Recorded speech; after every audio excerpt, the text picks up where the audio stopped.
We're Legends on Paper, an eclectic group of longtime gamers with a passion for Dungeons & Dragons. We're not voice actors, professional gamers, or paid performers. We're regular people, just like you, except that we'll probably make complete fools of ourselves along the way as we attempt to have fun and entertain.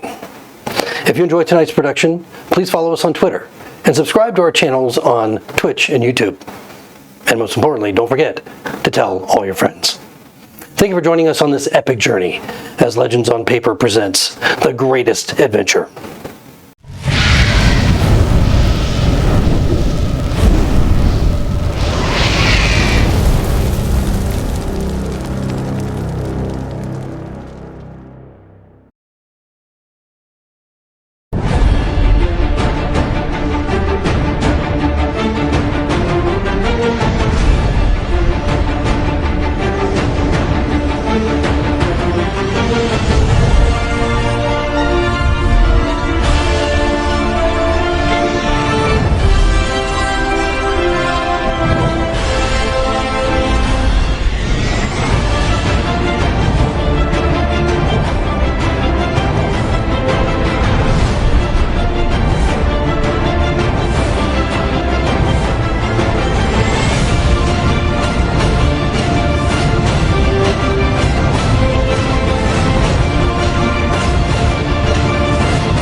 Welcome to another session of Legends on Paper.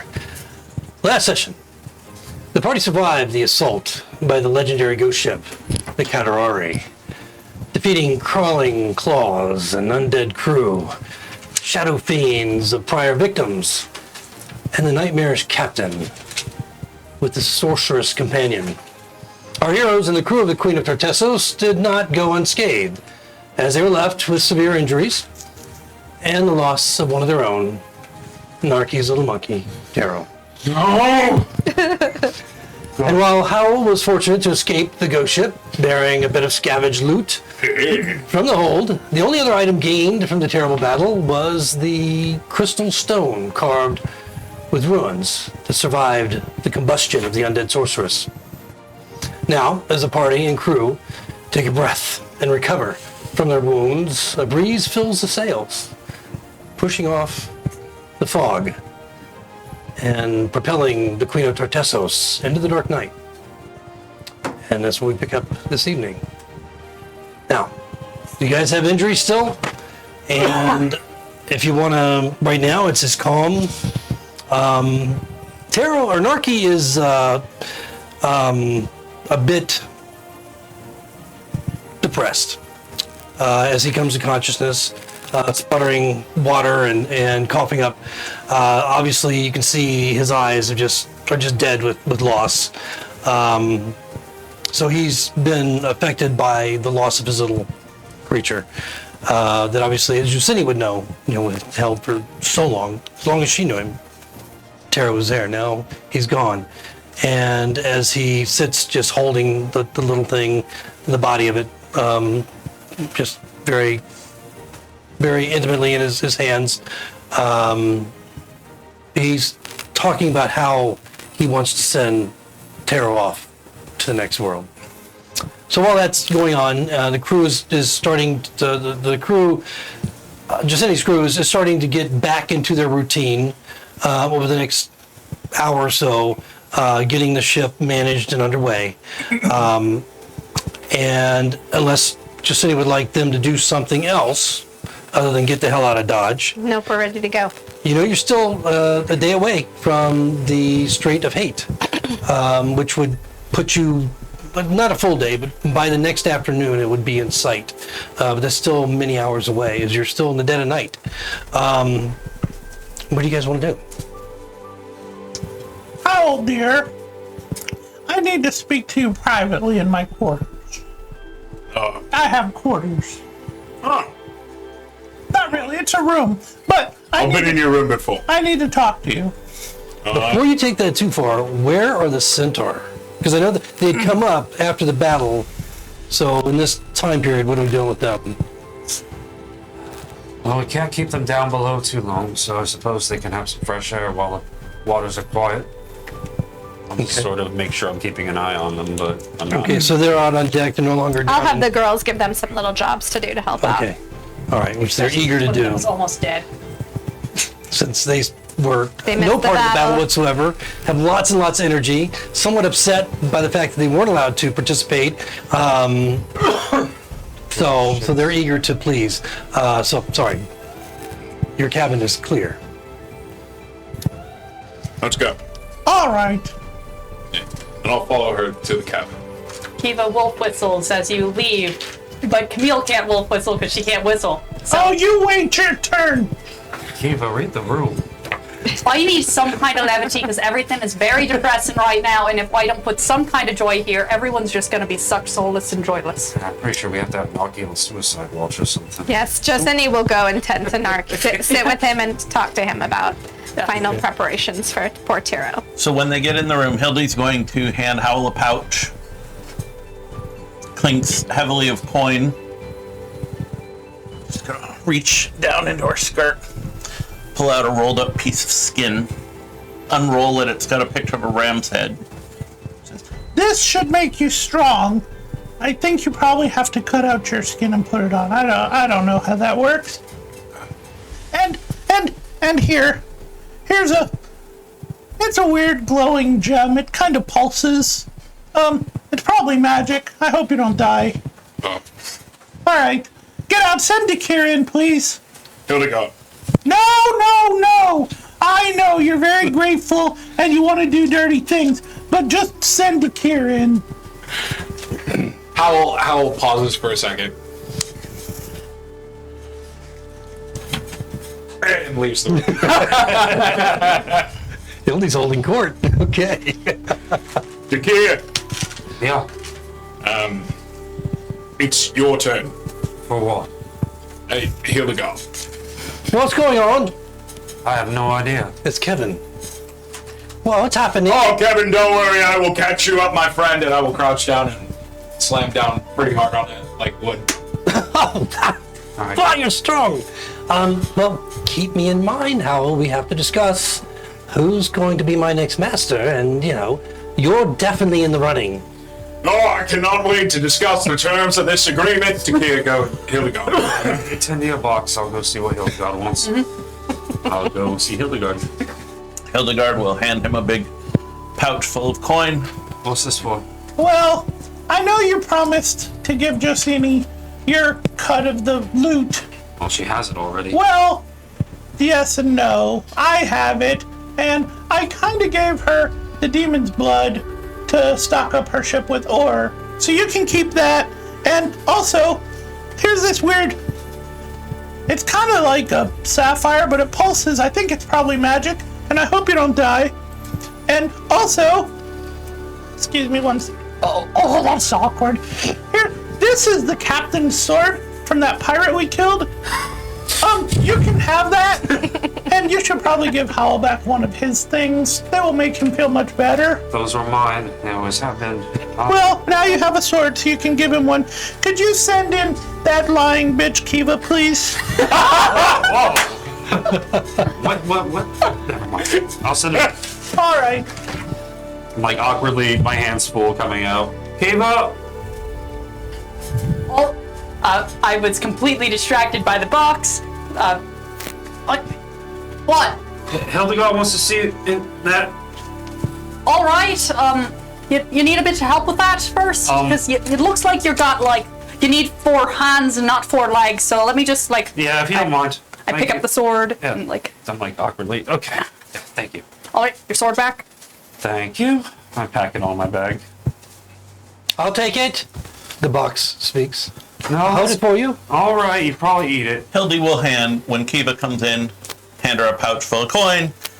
And here, this stone, it's kind of black, but it's kind of purple, and it pulses, and one just like it tried to kill me. Good luck. Well, thank you, but Get out. all right, I don't need the gold. Frankly, I think you're better with the gold than I am. Oh, I have I have all the gold and I kept the diamonds in case we need them. You can leave. He'll be All loaded. right. Hildy claws. Hildy will go out and go over to Jacini. Here's a big pouch of gold. Dakir's not giving you his gold. You can keep all the ore that you're gonna sell for probably more. And also, here's some rubies. You can share them with your girls. Thank you. I certainly did appreciate your help getting that ore, and that sounds like a fair deal to me. Well, I would like to don't talk to care. you about the stone that I have in my quarters, in case. What stone? Well, you seem like you've been around for a while. You may have seen something like it before. I don't know what you're talking about. What stone are you talking about? When the witch bitch exploded, there was a stone. One of my girls put it in my cabin. Oh, that's a bad I know idea. what it is. That's probably a terrible A idea. bad idea. Oh, yeah, sometimes when evil witches explode, they will put all their life energy into a little stone. And then when you go to sleep at night, they will sneak into your brain, and then they will take you over. That's not true. Kevin pipes up. I've been around longer than him. What do you know about it? I chopped down the wood to make him. That's not true either. There was Gavin. I've said too much. He falls silent. Kevin, I saved you. Yes, I very much appreciate it. Now we must decide who's going to be my new master. But You think he will sink? He looks like he would sink. I bet if you poked holes in him and threw him in, he would sink. I'm not sure if it was clear. When you were the one that brought the chest up, right? I was the one who went down and that voice. Okay, And so they- FYI, and you may have shared this with the rest, I'll just assume you did. When you pick this big, I mean, it's not a huge chest. It's only like 2 by 1 by 1, but it only weighed like 5 pounds. You would have expected it to weigh more. So either it's just empty and really thin, but it felt stout.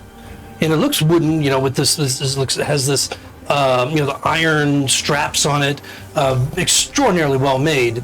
A little bit cold to the touch, oddly enough. Not the warmth that you might expect, given its material. And just very light. And of course, then the animated face, Yeah. and eyes, which was really strange. I think Kevin would float pretty good. I do float. What if you filled him with rocks? Won't matter. What Won't if we matter put at the all. monkey in him and we sent him off for a final farewell? I think Like a Viking funeral. I can preserve him. we should talk to We should Yuki allow about that one first. Narky! No one listens to me. Narky! Kevin. I'm listening to you. Did you say you loud and could clear. preserve him? Yes. Oh, Well- yes, I can. That's what he... Why would he want a I dead could preserve monkey any preserved? of you if you could fit inside. Why? Oh, I don't know. That's just random thoughts. You just want to save a dead monkey forever? It just seemed important to you. But actually, I suppose I should not intervene since I don't have a master as of yet. You realize how many masters I've gone through in my 11. lifetime? No, quite a bit more than that. 4. No, more than How long has your lifetime been? I was created a very long time ago. Yes. Before or after the crack? I'm not sure I feel comfortable talking to you about that yet. Oh, yes. Yeah, yes, I have to trust you, or whoever my new master is going to be. Not saying it would be you necessarily, because don't get it in their head that it's just your choice. Oh, is this box of Sundari? Oh, he talks too much. I don't want him. I'm sorry, are we okay with this talking box? Of course you one's are. questioned Of it course you are since okay we with all talking just box. Accept, okay. Listen, Magic bullshit. This Kevin. little cookie Yes? animal. could you kill any of us? Well, it's possible, yes. Yes, it's possible. Now, Certain conditions are hold on. met. You may have mistaken my question. Do you think you could take one of us in a fight? Oh, here's the thing. I don't have legs. I don't know if you noticed. Legs or arms. I have this, which he just kind of doesn't do this, obviously, but he smiles. And, It was implied. yes, the He licks his implication lips. was there. But He licks his lips. How long is his tongue? Do all the girls whistle? Oh no. And it's funny, it's just, the animation does not look mechanical. It looks more like almost animated, like we think of animated, you know, so take that for what it is. Like the mirror from Shrek. Yeah, so kind of like that, yeah. Hildegard, They're expressive. But may I he borrow- talks a lot. I may I don't borrow want your him. quarters for just a minute? I don't want him. You may not have me, you're 12th a day, so you may not have me at all. Sorry, Oh, good. That's what they didn't. She likes when they play hard to I get. didn't say that. I just assumed I'm going they to did. pick Kevin They up. Make weird shit. Hildegard, may I use your private quarters for just a moment? Are you going to have sex with Kevin? No! If I said yes, would that allow you? Would that allow me Yes. entry? Then yes. Okay. Come along, Kevin. Okay. And I'm gonna trot along, close the door behind me, put him down on the bed. Against your side. Oh, sorry, Kevin. Face out. Thank you, sir. And I'm gonna put him down on the bed. I'm not having sex with calls you. It would be him sir. very, very unsatisfying for Kevin. both of us, I promise. Kevin, Yes. it was just a ploy. Oh. I'm a very intelligent brain guy. Thank God. So, what does being your master entail? Well, it means that, first of all, I have to like you. And then, I have to have a bit of trust. And if we trust each other, then we'll bond. And then I'll tell you some of my secrets. Are you sure we're not going to have sex? Absolutely positive. I Okay, don't thank think- God. I That don't- sounded I quite a lot don't like the think- process of yeah. getting sex. It would, no, maybe. I've heard of it. It's a bit romantic, isn't it? I think so. It is an intimate. Yeah. It is an intimate. It's not casual at all. So And if somebody were your master, yes. what do you have to offer them? Oh, many things. Wonderful things. Insight check. Did that seem malicious? Seems sensual. 18.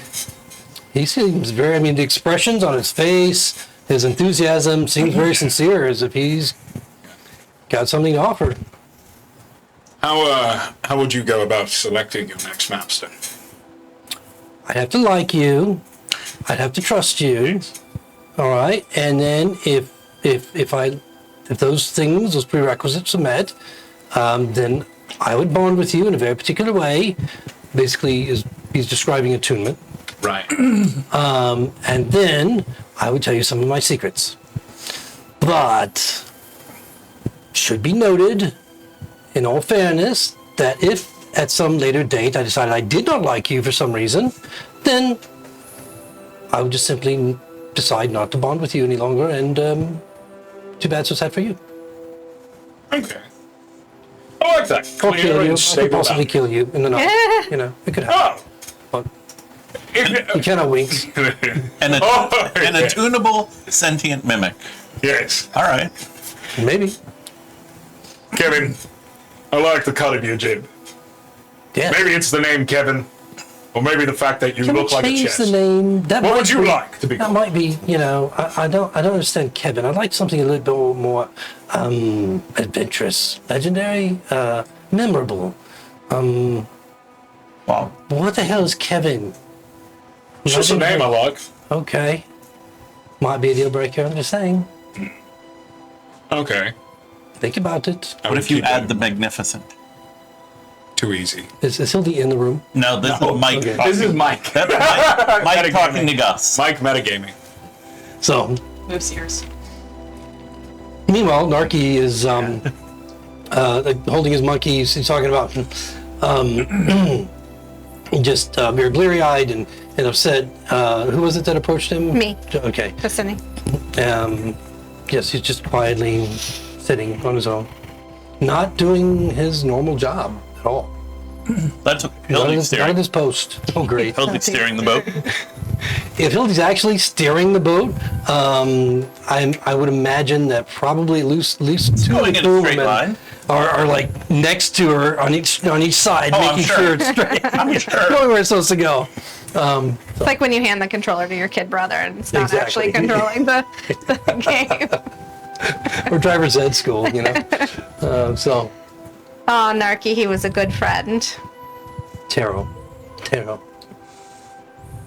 Taro was a good friend. How would you like to see him off? What can we do for you? Burial at sea. I think, yes, I think burial at sea would be just the way to go. Say a few words, maybe, and, yeah. Could we gather everyone around? Absolutely. Okay. All hands on deck. All you, a lot of you. Everyone on deck.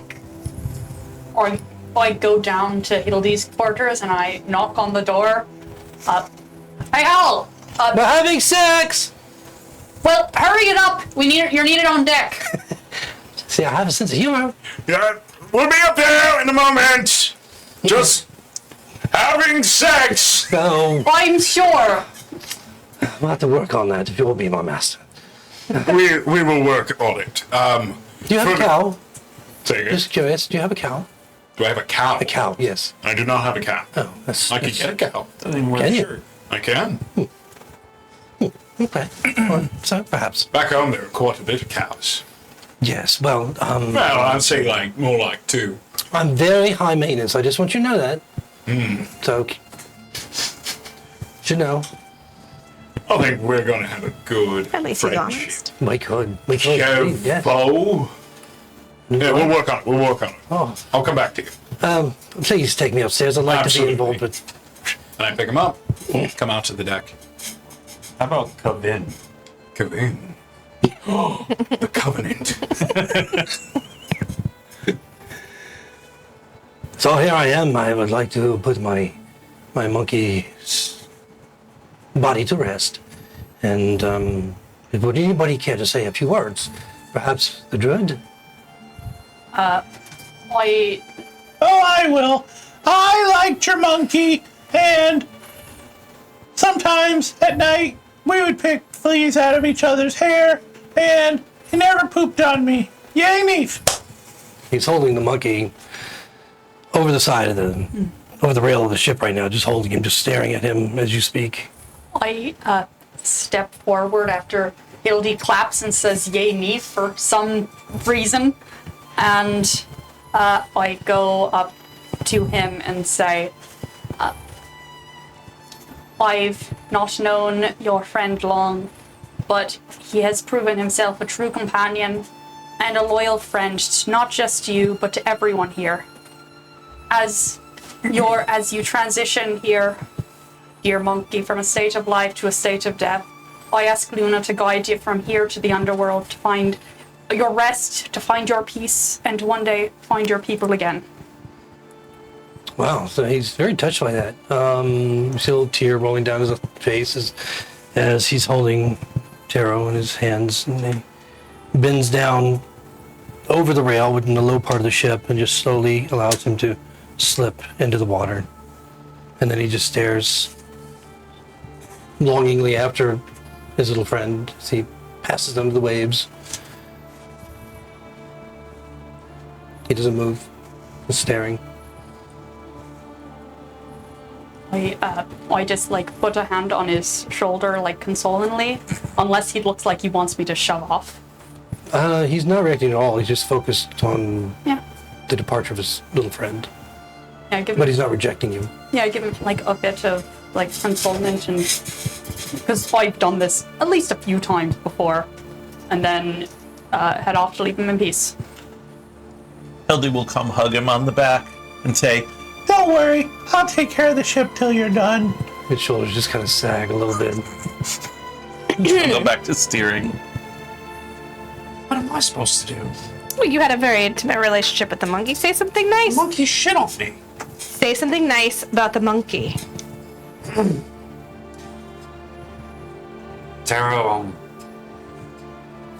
Narky. what's the monkey's name, right? Taro. You were very good at monkey things. Narky reaches into his vest and he pulls out a small apple. It's got one bite taken out of it.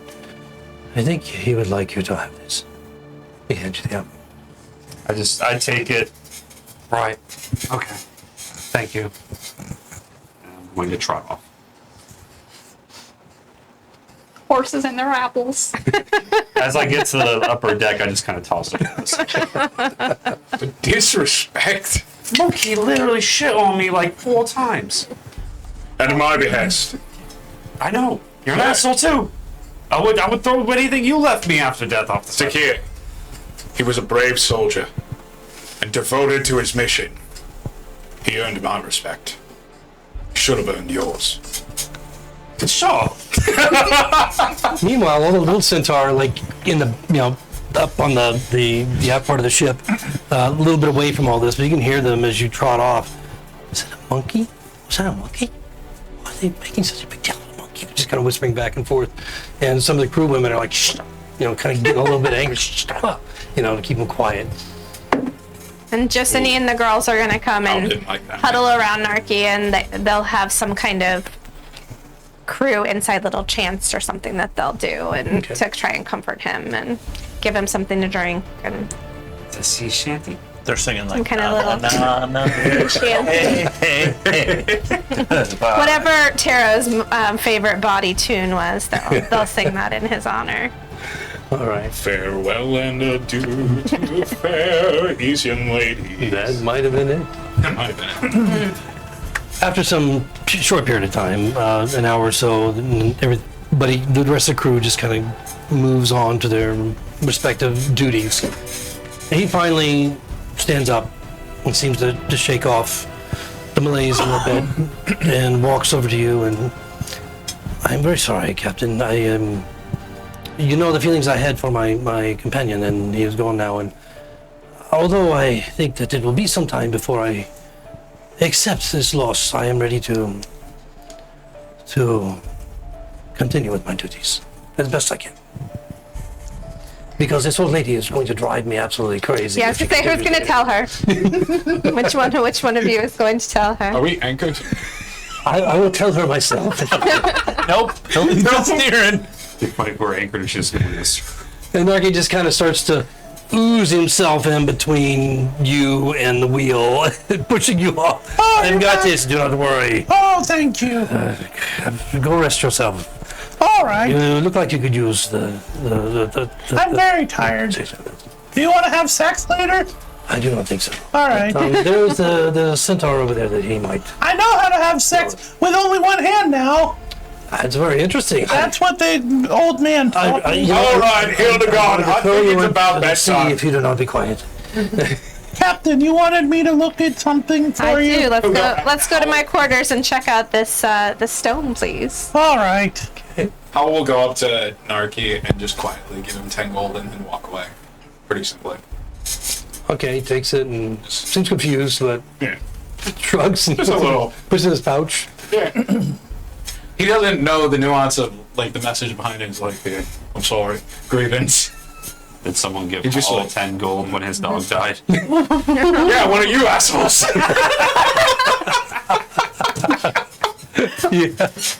I think it was you, actually. It might have been. It might have been. That does sound like something I would do. So in the cabin below, in Josini's cabin, Hildy and Josini. The stone's right where my girl, where I told her to leave it right here on my desk. It's there. All right. It looks like a stone with runes carved in It it. looks like a crystal, clear crystal. Okay. You can see the light kind of filtering through it. And on one side of the crystal, you can see these runes that have been, looks like, carved into it manually.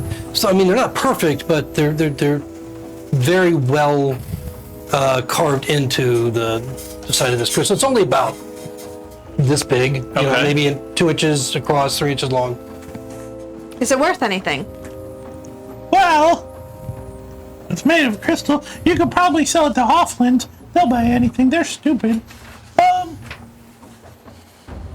Investigate. Arcane. Does it look magical? I mean, what would I roll this? Investigate? Yeah, I mean, you can investigate it to see if you can determine anything more about it physically. But to determine whether or not it was magical, detect magic, or, identify, whatever. But Would you But 15 to investigate. Yeah, so you don't understand what the script is. You may recognize it, and there's nothing else about the crystal itself that's particularly History check unusual. for the language, maybe? Or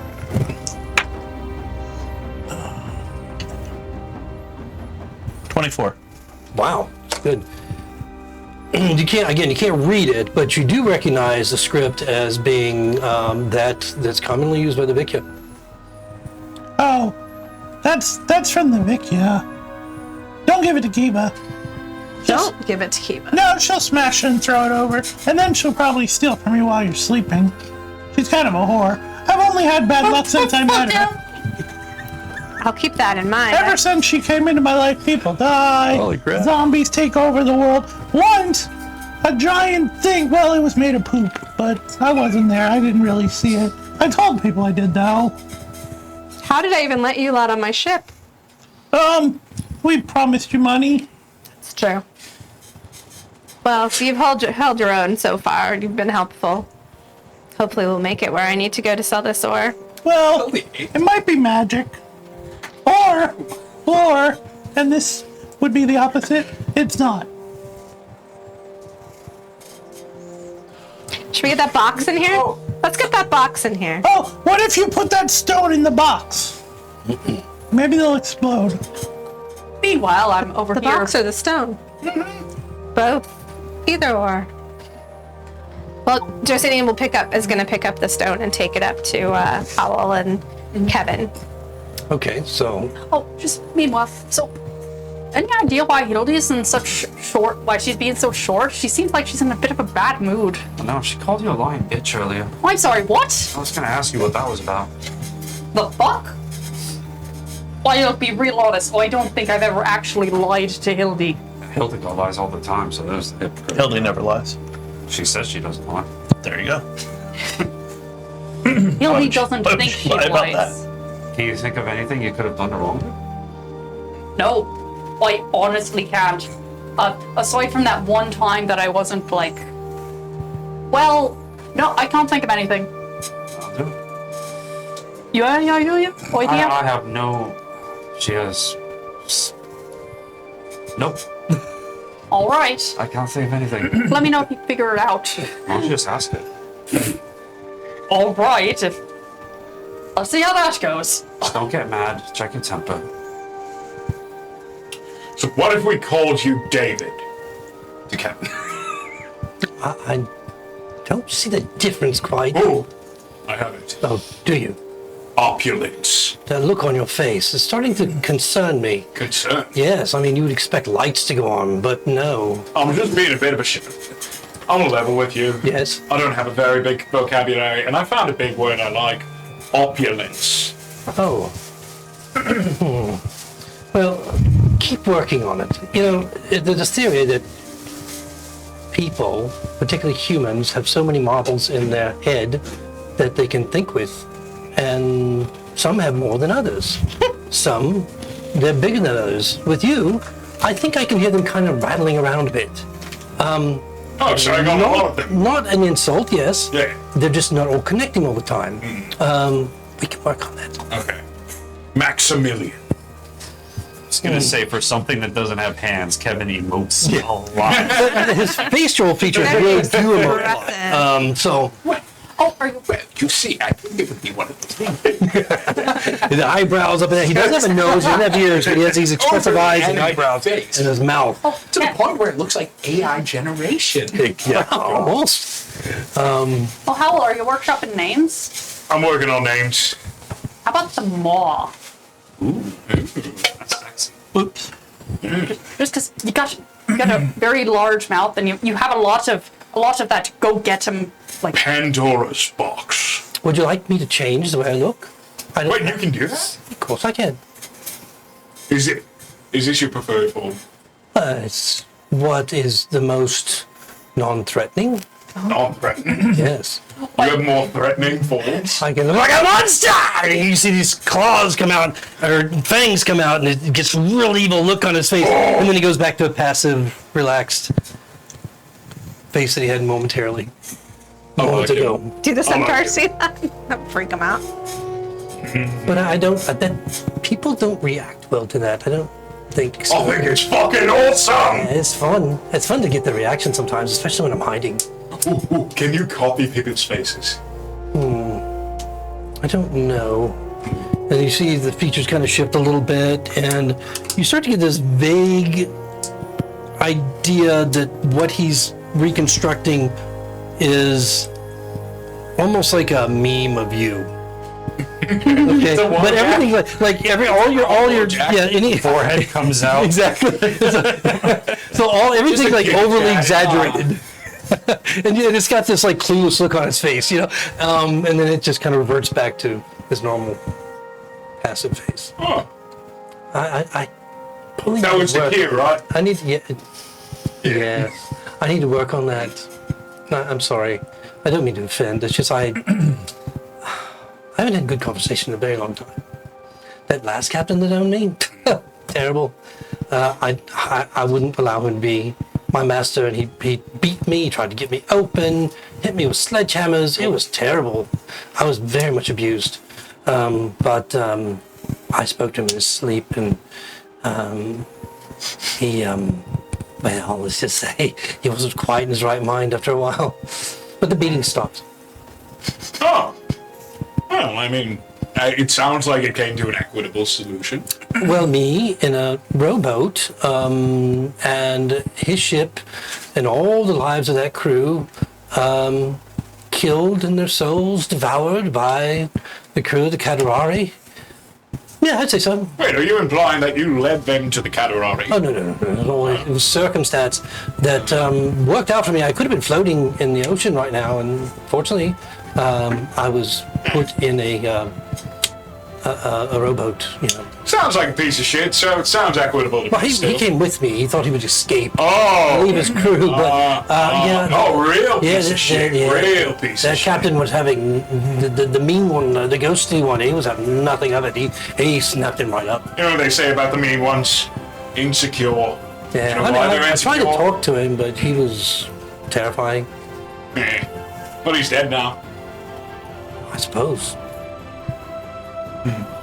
So about this time, you guys come back up, and you see Howell over here having this conversation with a box. The two of them just kind of splitting up. Everyone else just going about their business. It's about 2 o'clock in the morning. At this point, nobody slept since the night before. You all are under a level of exhaustion right now from the combat and everything else. But I'm just gonna say goodnight and go back to bed. okay. Fuck that. Howell, I want to talk to your box about my rock. Would you like to talk to the lady? Do I need your permission? I mean, I'm just asking what you want to do, man. Well, she could just simply ask me what she wants to. I'm not yours. Don't get that idea. I haven't agreed to allow you to possess me yet. Okay. That's fair. It is Respecting boundaries. fair. Yes, thank you. Yes, Ke- madam. How can I help you, Madam Captain? Justini, yes? You introduce Yes, yourself? Josini. I'm Kevin for the moment.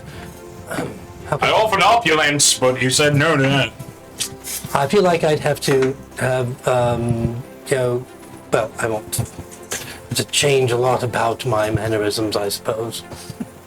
Kevin, I was impressed with your knowledge. It seems like you know a lot. Oh, yes, I know quite a bit. I've been around. Seems like you know about this crystal. Yes, you just hold it up. Yes, I know what that is. Yes, of course. Huh? Is it worth anything?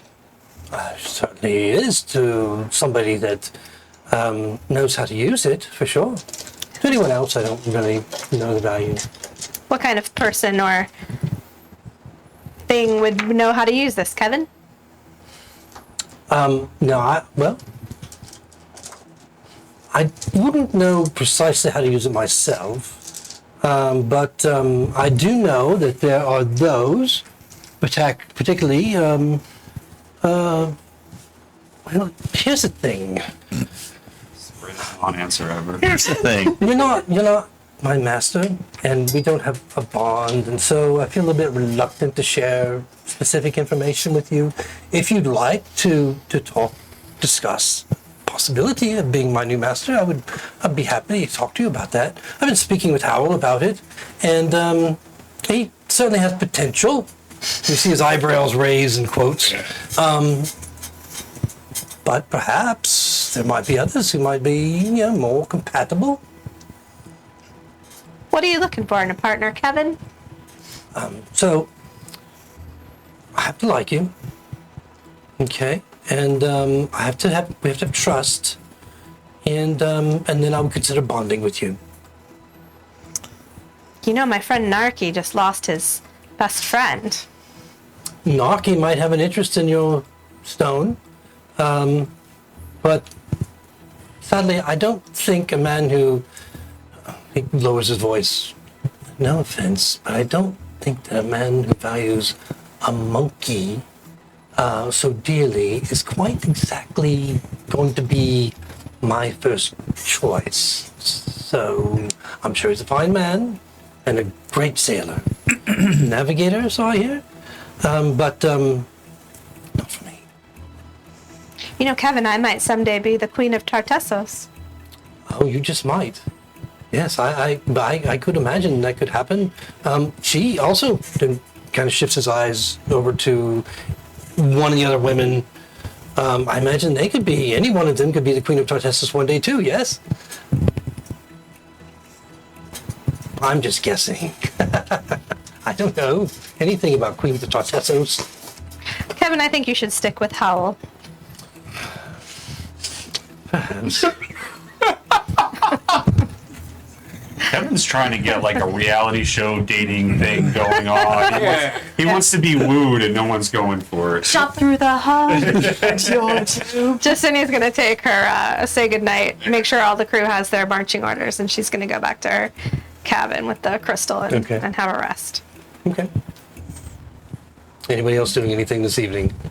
The last thing I want to do is Throw Kevin over. I want to what? Throw Kevin over. Thought about it. All right. Considering it. I want to check out the loot that I got from that room, the spear and the sword, the scimitar Okay. I picked up. All right. So before Hildy, you go down the chest, Kevin. Just you hear him just kind of for the day. Can I speak with you privately? Okay. Excuse me, Howell. He's gonna pick up the box and walk over. Oh, I was right there for that. I didn't hear it. You're thinking about the sword and then I'll be right back. Okay, Hildy. Ooh, I could stab something with these. What? are you holding him? You talk a lot. Well, I mean, what else can I do right now? I mean, listen, I just want to ask you, you look as if you've been around a bit, and I can kind of perceive a few things about you. Oh, I'd rather you don't do that. Well, I just had a question, and you see he gets a little bit emotional. His features. Did you know Gobino? Did I what? Gobino. Did you know Gobino? Yeah, maybe. I'm not sure. I might have. Why? I just wanted to know what happened to him. Oh, He seemed really sad as he was talking to you. well, you want me to tell you the truth? Yes. I have no idea who that is. I would like to break your heart because you talk a lot, but I don't know who that is, so I can't. Are you sure? Did you want to think about it a bit? All It was right, quite, and you just seem like you're, very old, and maybe. let me think about it. Hold on, sit here. Just staring up at you. No, I don't know who that is. Looks dejected. All right. No, If it makes you feel better, I'll pet you. that doesn't. All right. Thank you. You can take me back to Howell. Can you swim? I don't have legs or I arms. know, but if I threw you in, No, would you like I'll wiggle? float. I'll float. Oh, just float. You don't wiggle. Can you move at all? Well, no, I mean my face. I can move it about. just me, talk? but the chest itself, you don't feel any movement at all. But as the movement of his face, this close to it, and given what you know, roll an Arcana. Alrighty. Do.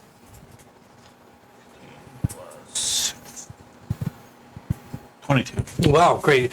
Clearly, you get the impression that being this close to it and having some arcane knowledge, his facial features are very much illusory. Okay, so it's an illusion.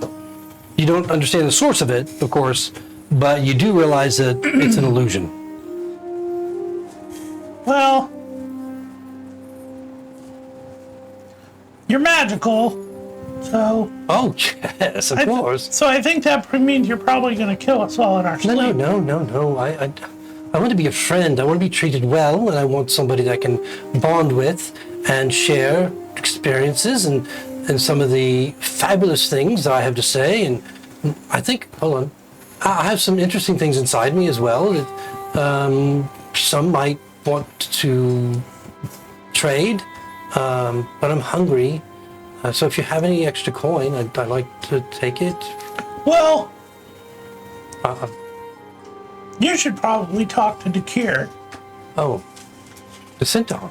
Yeah, he's smarter than he looks, and he's got a bunch of coin he doesn't care about. Oh, Because Hildegard gave me the change. he has this hungry look on his face. I like coins. Howl's an idiot. I love him, but he's not very smart. And Kiva will just burn you. Oh, that's...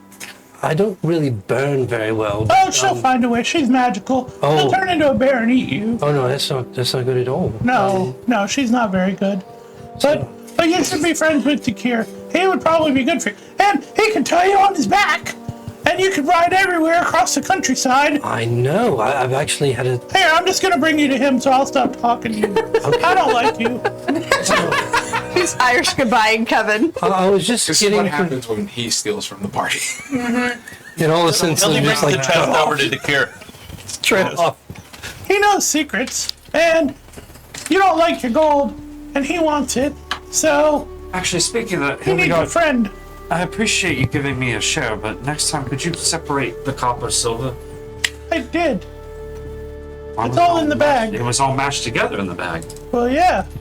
I separated it, and then I put it in the bag. Together. Well, yeah. Thank you, Hildegard. That's how a bag works. Duh. Take this box. It's not very heavy. She but does it's make also perfect sense, at least the first part. That seems to be a... How? I Yeah. gave your box to Dakir. Technically, he's not my box. Oh, he probably won't be. Probably not. Seems like. But I'll buy you a Right. puppy. Yay, Neve. Hey, Neve! Do you mind making sure the young ones get back below deck, get some sleep? Where are they going to sleep below deck? They're not sleeping with me. They've been sleeping in the cabins this entire time. Her cabin. Oh, No, they were locked in the cabin. Yeah, during while we were the in battle, battle. yeah. There's only two cabins down there. There's Jacini's and there's Hildy's. rewinding. Yeah. Could you make sure the young ones go to bed? You guys go to bed. Thank you, Hildegard. Right. I mean, they're Go back down and go to sleep. not going in her bedroom. They sleep up here. They just don't seem to listen to me, but... Alright. Well, you could try throwing one of them overboard. Ah, very funny, huh? Well, it took some time to process that. Was Who it are funny you, the Neve? first 3 times? I only threw one of them over. All right, back to sleep. So you're going downstairs to look at the items that you retrieved? Yes. Okay. Well, I get. I'll turn my back. Okay. Thank you, Hildy. I There's Hildy's apologize. room. Yeah. Okay. I apologize that your private quarters has become the communal room. You can rub my butt till I fall asleep. Kiva! I'm, You guys need a moment? Kiva will be doing other things during this whenever we get around to it. while everybody else has been having their conversations, I've been using the captain's sword and just sort of getting a feel for it in my hand. Does it feel It's not attempting to attune to you, but it's a master crafted item. Whether it's magical or not, you're not sure. What type of sword is it? It's a scimitar. Just say scimitar or rapier? Can you remember? Rapier. Okay. I just have to look it up again. It was the captain from. It was the slaver captain. Right? That was a rapier. And a rapier means you can use your dex. Eleanor gave it to me. You were. I was. And then you put everything down in a pile to go do your thing, and Hildy collected everything and divided it up for everybody. I feel like that. Okay. So where is the sword and the? No, I will say that happened. Yeah. So where is the? I was not consulted. So where's the two items that? Oh, I kept those because we just. Yeah, those. Yeah. Okay, okay, all right. So those weren't included in that. I now will be prepared that mentally everything goes into the pool unless declared otherwise. Or they make their way there. Yeah, this fuck. What did I do? She's the one that went through the. 4 feet and 2 sticky I hands just never. So tell me the two items again that you That we know about. took. I got the spear. Right, okay, the spear. Decorative Okay. spear. And a glowing scimitar in a sheath. Or Okay. scabbard. Okay. All right. So all right. I Or was you thinking. said it had the faint glow of magic. Yeah, the scimitar that had this glow. As you kind of at some point you would have pulled it at least partially from the scabbard, and you can see that it has a faint glow to the blade itself. And then as you put it back in the scabbard, the glow disappears. And then of course the spear. Both of them appear to be master craft items. Cool. Pulling the scimitar all the way out, it's like a low light effect, 20 feet around you. You don't detect any type of pull to attune to it.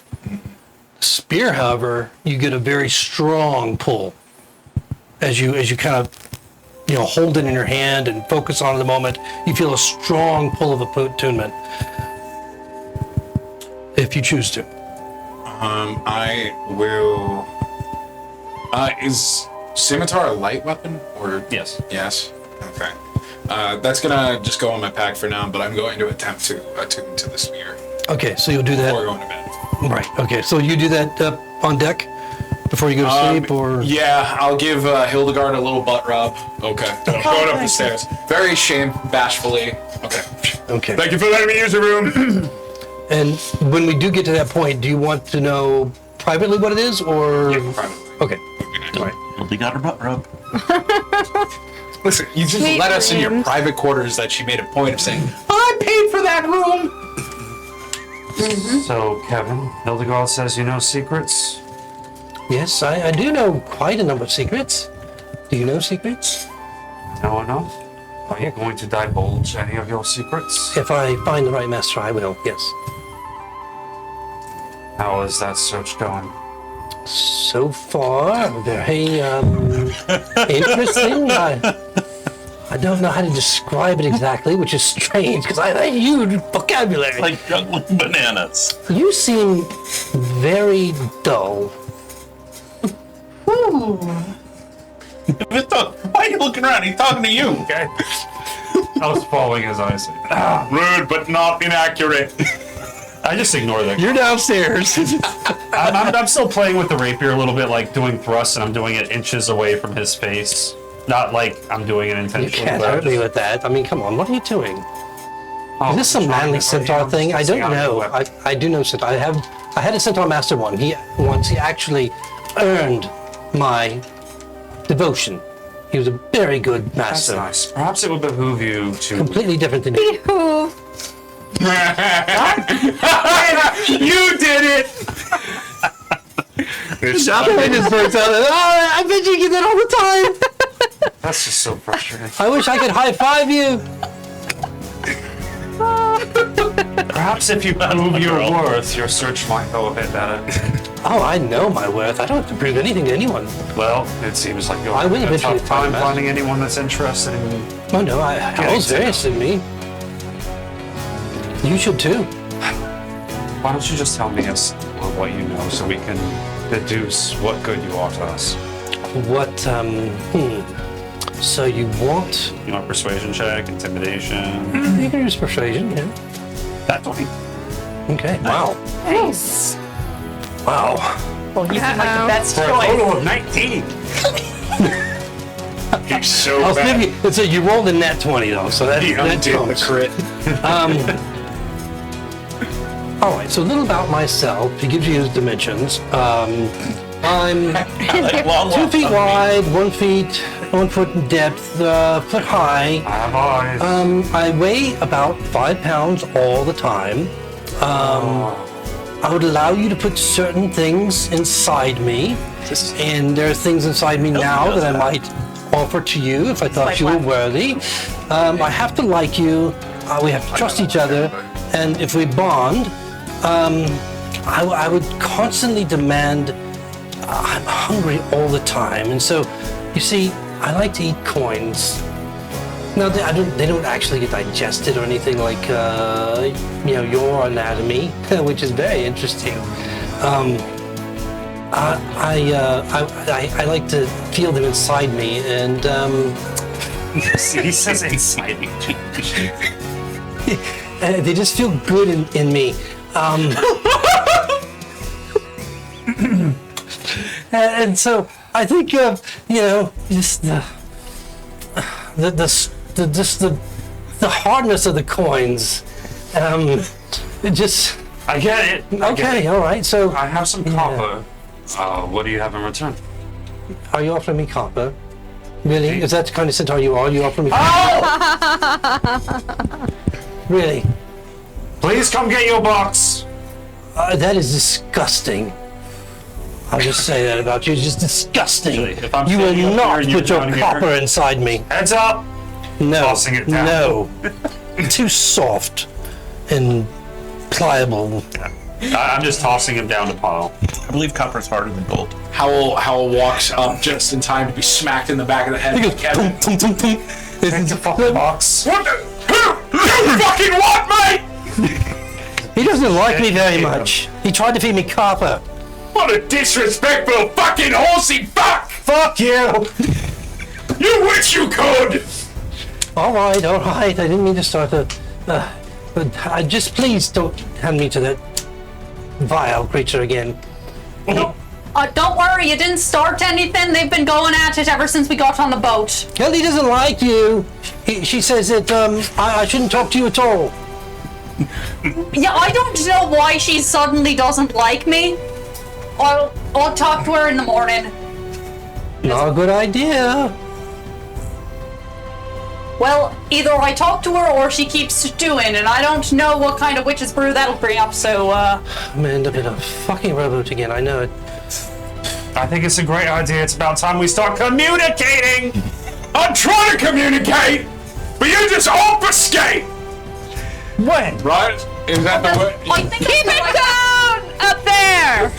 I'm trying to communicate, you obfuscate! The captain gave you an order, Hal. Yeah, she said be quiet, that's why I'm whispering. I can hear you up there. Oh god, that was the intended person to hear it! His eyes are just going back and forth. This happens sometimes when, they fight over me.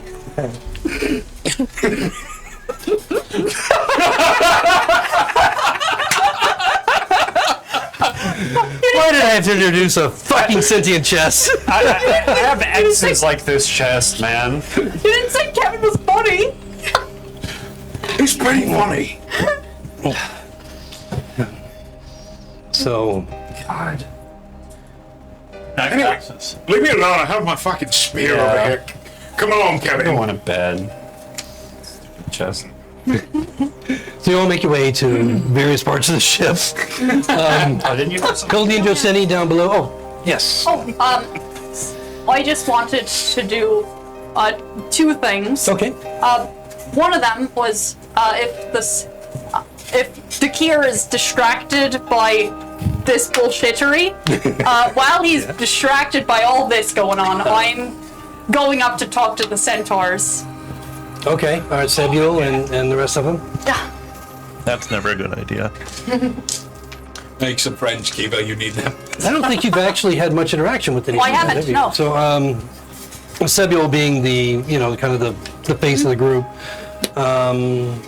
of course, they all recognize you as a druid. As you're not hiding it. I'm not hiding anything. I'm a shit druid, but I'm not hiding it. So they seem, Samuel's very respectful. Hi, can I help you? I am here to offer a bit of advice if I can, and maybe offer you help starting tomorrow morning. I would be more than happy to hear of what you have to say. So, I know that you've been having a bit of conflict with the rest of our party. Mainly, no. Yeah. Dakir, Well, you're warriors at heart. we are. Yes.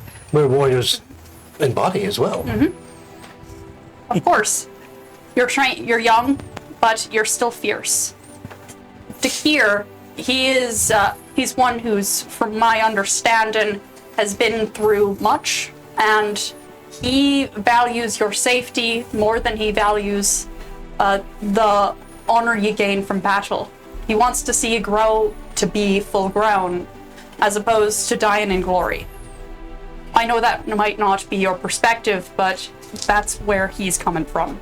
You know, he's we appreciate and we will always have gratitude for what you've all done for us. You've saved us from slavery in a land far away that we don't understand. And all of us, I know, you know, and our Father who tried to save us chose you all and trusted you to save us, what you've done, and promised to return us to our land and the Thunderhoof tribe where we will honor all of you. I'm sure of it. Our elders will, no doubt, maybe even the Queen herself, considering how important our clan is to Her Majesty. But the conflict is not so much... I don't think he's a centaur, but I don't think he understands us, which is a strange thing to say, because I don't know how to say it any easier. He seems like a coward. He's always running and hiding and trying to, you know, hide us away as if we're not capable. We could have helped you very much in the battle against whatever those creatures were on that ship. If we died, we would have died with honor and proud. And none in the Thunderhoof clan would have thought any less of any of you if we died in such a manner. So, I don't understand why he doesn't understand us. We are who we are. We are the Thunderhoof clan. The next generation, the rising few. We will be leaders in our clan one day, with power and influence and authority.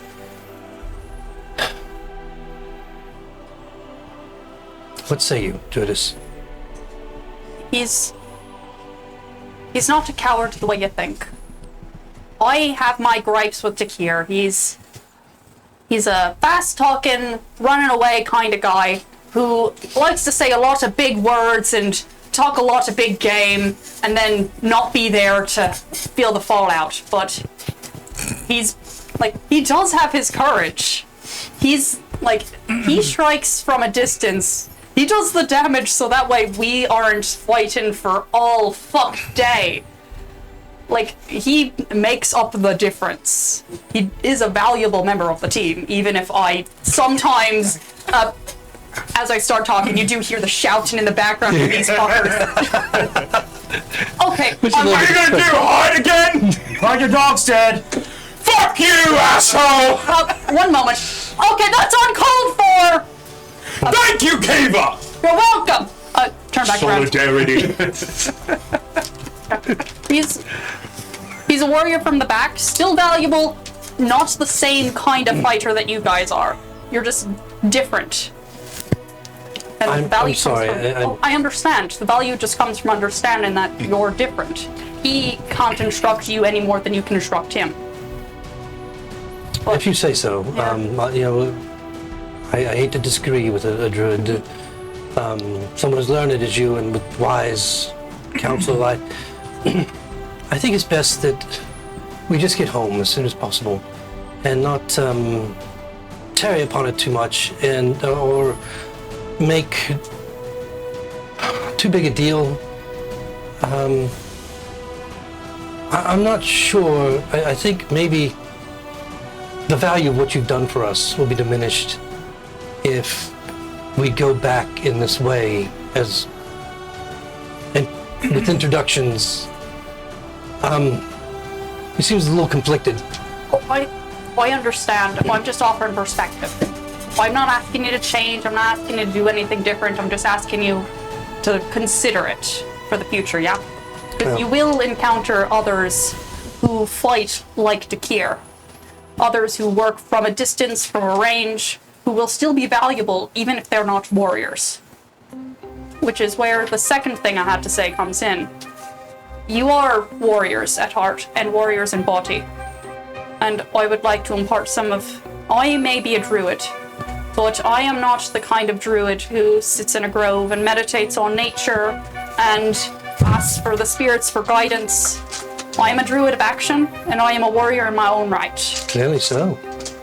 I would like to impart some of the wisdom I've gained over the years in battle to you, if you'd be willing to hear it. Very much so. And We're all gathered around. This will start tomorrow, because it is late, and I am tired, and I'll be honest, if these two don't go down to sleep right the fuck now, then they're going to be at it all morning, all night, all morning, and no one will be happy tomorrow. You're welcome to rest with us here.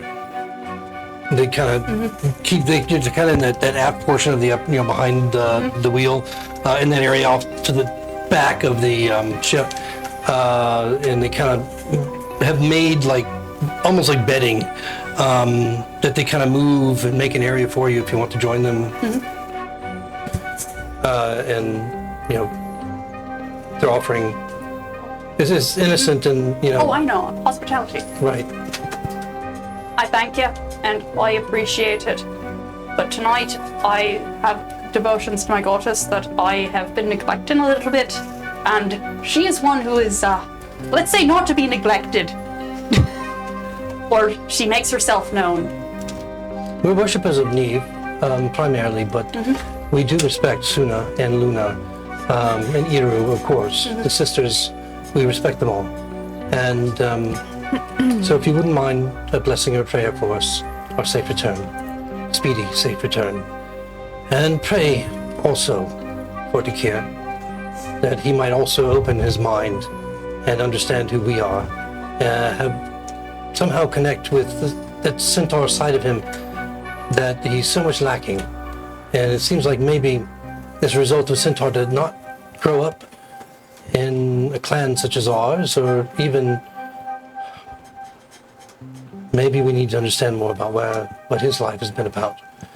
Honestly, because I have just assumed he has not grown up in a clan, but amongst men.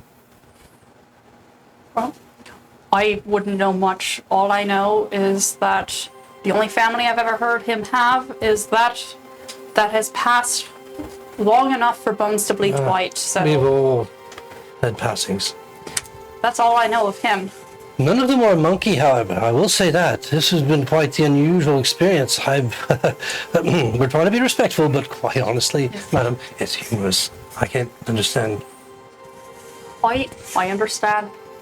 But people form bonds with the animals that they form companionship with. Like, Powell has a dog that you will never disrespect.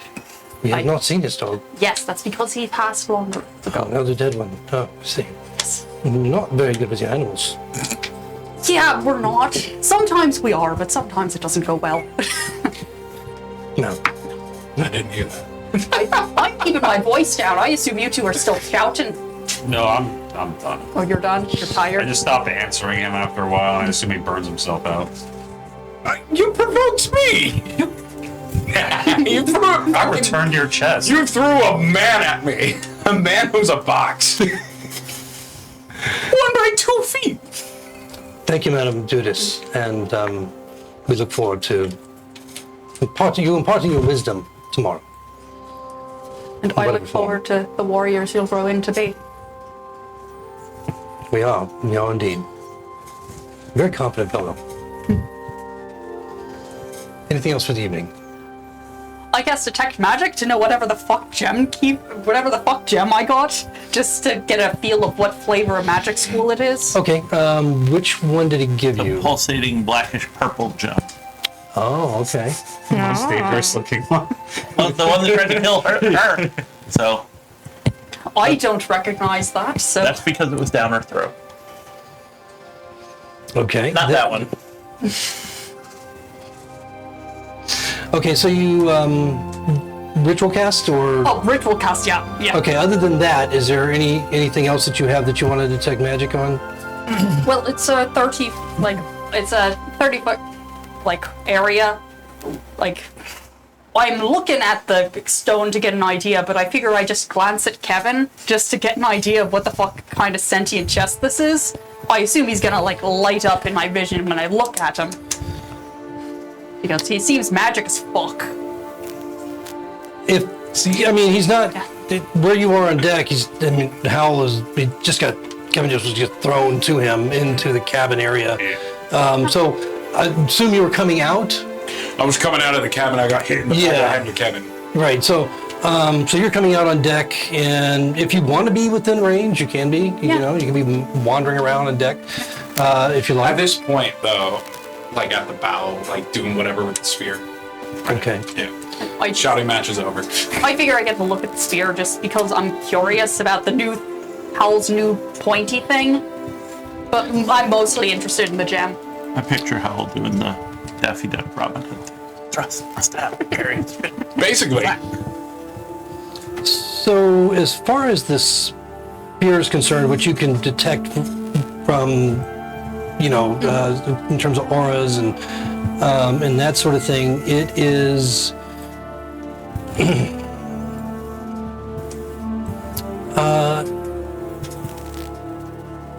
it has let's see, what would that be? You're detecting radiant auras. You're detecting multiple auras.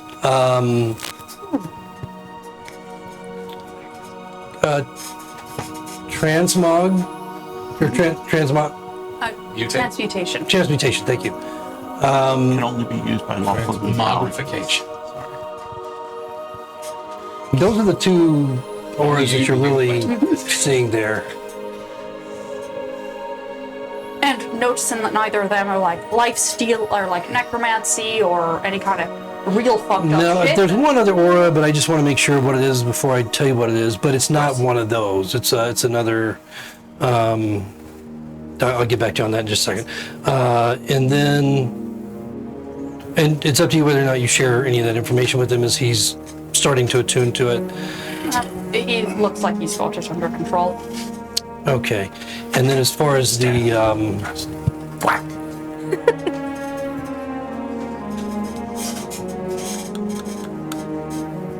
okay, and then as far as the black pulsating gem, I gotta go look back in my notes here. Since you got that from the slaver, the grotto, right? Yes. So okay, there we go. Wait, did she just try to swallow it? No. Before she met you guys, there was a black purple stone that didn't like her. Oh, not this stone. No. Okay. It was a pearl. I was gonna say, what are you doing in your offline DMs? Listen, things happen, and What it is that the purple stone is racist. Oh, that's why Hildy liked it. Hildy's not racist. Okay, so transmutation with that one as well. Yeah, so it's a black opal that is glowing. Then there was also a clear pulsating gem. I can't. Dakir's got that. That's Okay, all I right. don't so know anything about that one. Yeah. Oh wait, no, I have the Yeah, I clear have a blue. pulse. Oh, I have no, a blue gold. Howell has the clear pulsing. Okay, so I just want to make sure that wasn't mixed up. What So if- yeah, what so if you the have the light black was like a opal, real- and yeah, transmutation is what you're getting from that. Well, that's interesting. Not pulling for any type of attunement. Well, then I just put that back in the Now, you guys do know a little bit about gems, magical gems as you know them, and there could be exceptions, but in general, in this world, you guys have an idea that the way you use them is similar to scrolls, except without having to read them. You don't need to know the arcane languages and all that. Most of them can be used by almost anybody. So generally how they're used is simply by crushing them, and then whatever effect that has is endowed upon you for whatever time that you have it. Just do that. You should have smashed it. And it could be something that you can transfer to somebody, or it only happens to yourself, depending on the nature of the gem. Generally, they all, for the most part, they glow. They have this internal glow. But again, it's not necessarily the rule for all of them. That's why I was checking, because if it was conjuration, then I would have an idea of what to do with it. It's transmutation, which is not what I would have expected. It's not healing, and it's not summoning, so it's something. Turns you into a mouse. These are the gems that the Atlanteans are hyper protective of, right? No, No. Okay. no. These are gems that are, from what you know, gems are more common than scrolls. Okay. Magical scrolls. Scrolls are typically, used by a very specific group of people. Wizards and those that can read them. They're not nearly as common. Gems are the preferred, it seems, in this world. Okay. For some reason I thought that was originated with the Atlanteans. It may have. But there may also be other gems that the Atlanteans are very protective over. Now, you may be thinking about the orichalcum crystal. That's exactly what I was thinking. Yeah, the orichalcum crystal is highly protective. That's pretty well known because you see them in almost every major city. The towers, and they generally fit the architecture of the city that they're in.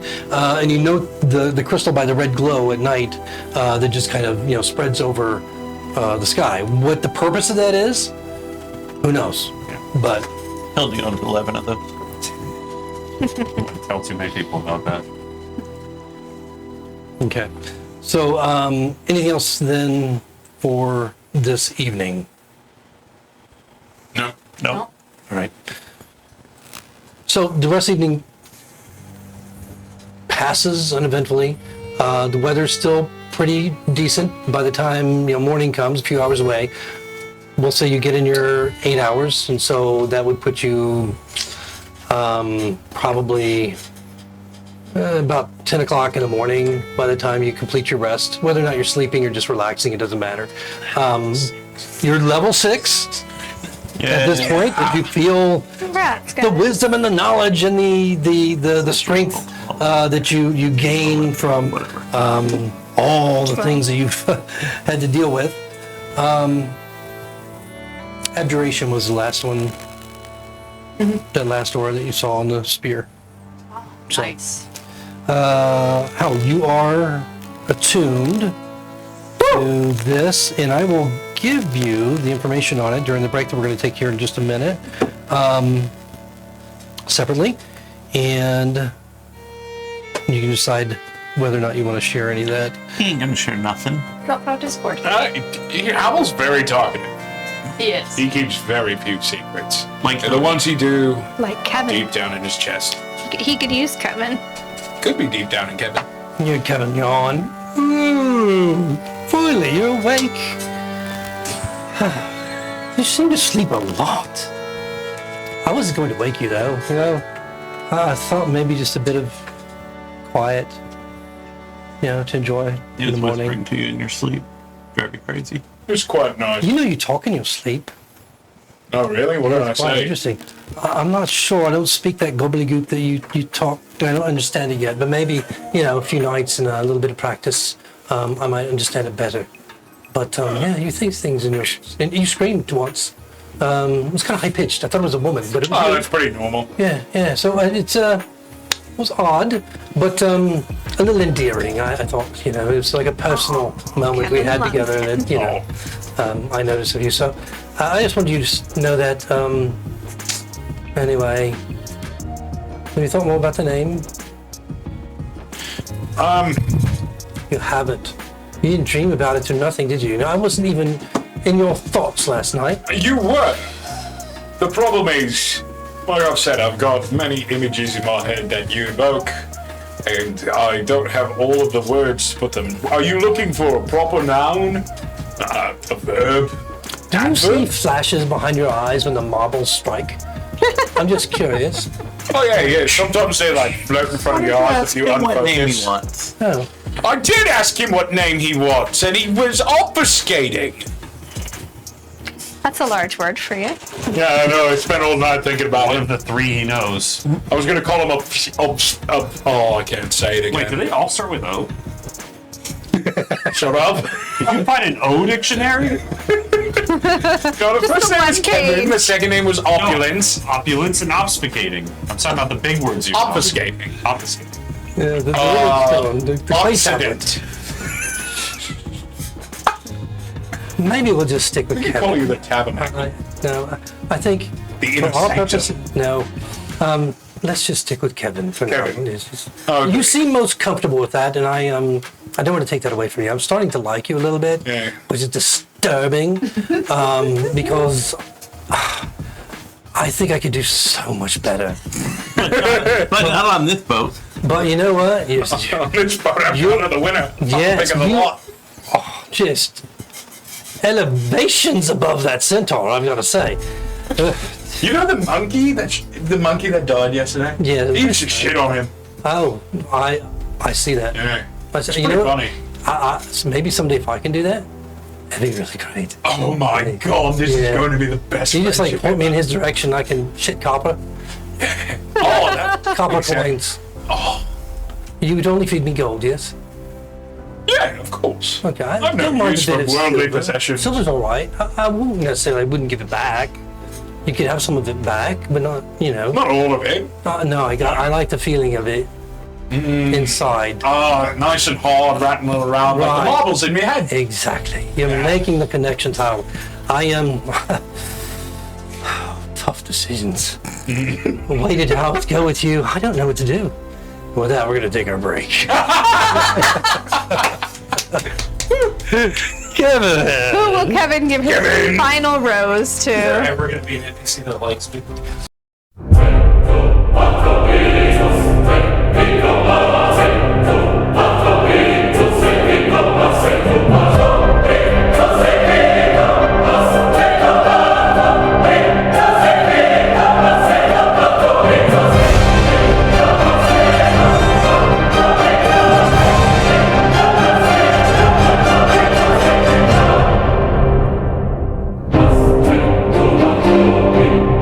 Thank you.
Welcome back, everyone.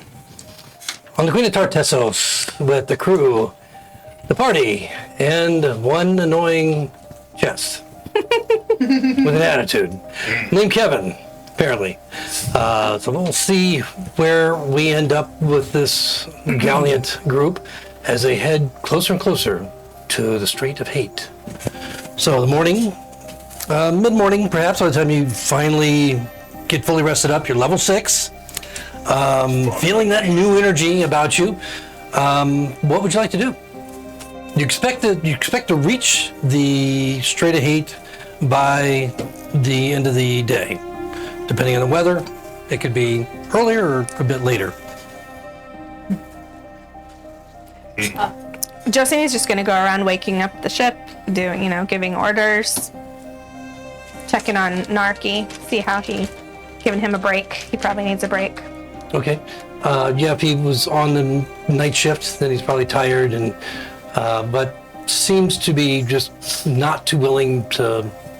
He's throwing himself into his work as a distraction, and seems to be willing to stay even longer if you'd like him to. No, she's gonna give him some tough love and tell him he needs to. Okay, all right. He'll find a place on the deck to curl up and sob himself to sleep. Go have some dreams about tarot.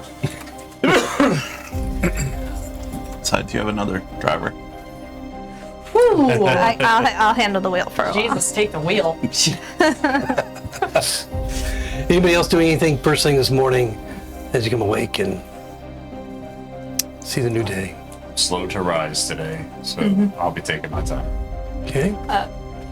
I'll be having I'll be doing a bit of centaur conversating, but not till probably a bit later in the day. Okay. Because first thing in the morning, no one wants to do shit first thing in the morning. Well, they seem pretty eager. I mean, they're up and they're doing their calisthenics or exercises. Yeah. They're offering to help the crew and whatever they have to do. They keep glancing over to you as if, expectantly, hoping that... But before I do that, I keep looking to see if Hildy leaves her den of inequity. No. That's an amazing phrase. Wow. Also accurate. Does Hildy leave her den of inequity in the morning? Sure. Okay, before we get in, I'll kind of tell you where you're at. Yes. If we look at the map to get some perspective, you're passing at this point along closer to the southern part of Tartessos. And although the Malian coast is still beyond the southern horizon, the coastal region of southern Tartessos, you can see it slowly tapering toward the dreaded Strait of Hate. There are two wide rivers that empty into the Primal Sea here. The first is the Argunas River, named for the infamous slaver city of Argunas, and its harrowing silver mines that are well known. And then there is the second river that runs past Tarshish, which is another loathsome slaver city in Tartessos that is more with the beaten silver, iron, tin, and lead mines. This one, Tarshish has, you would know just they have quite a large trade fleet that exports their product throughout the Great Sea, which would be east of where you are now, on the other side of the Strait of Hate. So it's not unusual to see their ships going back and forth between the Strait of Hate. They're one of the most successful at doing so. As you were. But Hildy, Yes? why are you so angry at me? Oh, because you're a thieving whore. I'm sorry, what? Well, you said you came here to help me. You said you had to help me. That you were recruited by, I don't know who, somebody. That you had to follow me and help me. But ever since I met you, we've only had bad luck. And then you stole my blood while I was sleeping. And then I died, but I came back. That's a good thing. I'm sorry. When did you die? Oh, the other day, when we were fighting. Okay, No, I'm not going to be distracted. I did not steal that goddamn blood. I don't know who did, but it really wasn't me. Well, Wait, I think it was you because you're magical. I'm gonna be real honest about myself here. Howl is actually kind of better at magic than I am. Well, yes, but he's an idiot. That's not his fault. Yeah, I think it's because he's from, those people. Okay, first, rude. Second, I didn't do it. I don't know who did. It wasn't me. Hildy's not What? racist, guys. Those people. I've been nothing but supportive of you. And ever since we met. You're more worried about your husband. So, he's probably already dead and eaten. I'm worried about my husband because I loved him and I still love him and I haven't seen him in a very long time. Well, Howell loved his dog and he got eaten too. That's usually what happens when you love people or things. They get eaten. Sorry, Kevin, I didn't mean to drop you. That's all right. It happens. What are we talking about? Apparently I was the one who stole the blood from Hildy. That was you! I did not, you She's just dipshit. mad because I'm her getting- husband got eaten. I'm like walking down the stairs as they're having that conversation, just turn back around and start walking back up. 1 second. Me too. No, He'll do that. I don't see I look at Kiva. Okay, I'm walking away. Yeah. Oh, I go back to did. the other side of the ship. I didn't steal the blood. I've been nothing but an ally, and I'm going to keep being an ally, even if you're being an obstinate old woman. I'm not that old. I don't know how old twatha they get and how they age. Well, don't most know. of them I think only get about. Maybe they age backwards, and you're really young, and all the young looking ones are old. 1, 2, 3. Take away these 2. I don't remember. I'm sure. Well, if you remember that we're a team, please come to me and we'll have another fun conversation where we're polite and reasonable. All right. Now, if you excuse me, I've got to tell some centaurs how to be protective warriors and not dipshits running into battle without half-cocked. Teach them about lions and hawks. Is this a reference to something? Well, yeah. Okay. They fight like lions, and the cure fights like a hawk. That's a good metaphor. I know. Holy crap! The lucidness, the momentary lucidity. Hildy will walk away. Had a good It was sleep. such a good metaphor that we had to take a minute to ponder it just to make sure that My Hildy brain did shut not down on for a purpose. second, like, what? Complete silence for a second. How about that? That was poignant. I almost had to make a roll. She has these like brief moments of lucidity that just Or gruesome. maybe it's all an act. The clock is right. Oh wow, it's all an act. No one It's act- all an act. No one acts that well. Hildy's 2 people in one, just like the cure. For different reasons. Oh. Are you guys going to do something or should I go back up to horses? I'm gonna approach Hell at some point. Yeah. I'm going to be writing a little note to Hildy that I will tell you the contents of on Discord. Okay. Okay. Are you carrying around Kevin the whole time? Oh yeah, Like kind of like a lapdog? yeah, a little bit. Yeah. Okay. Pull under the arm, face out. Yeah. It's easy to carry. 5 pounds. Real Yeah, 5 light. He's the purse and the dog in one. Yeah. I even do like a little pizzeria thing, and I like flip him, catch him. Oh, I love that. Higher, higher. Up in the crow's nest. He seems to be. He seems to be warming up to you, and just kind of enjoying the antics. Me and my best friend Kevin. No, Kevin, did I ever tell you where you get your name from? Oh, and you gave it to me. Yeah. You know who had it before you? Oh, don't say the dog. No, not the dog. Okay. A lovely chicken. A chicken. A chicken we brought into the 9 hells. Oh, what happened to the chicken?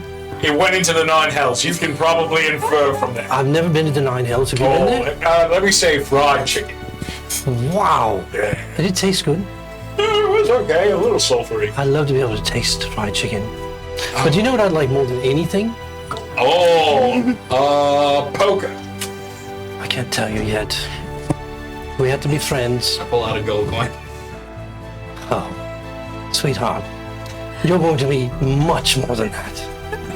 Well, here's a little mooge booge.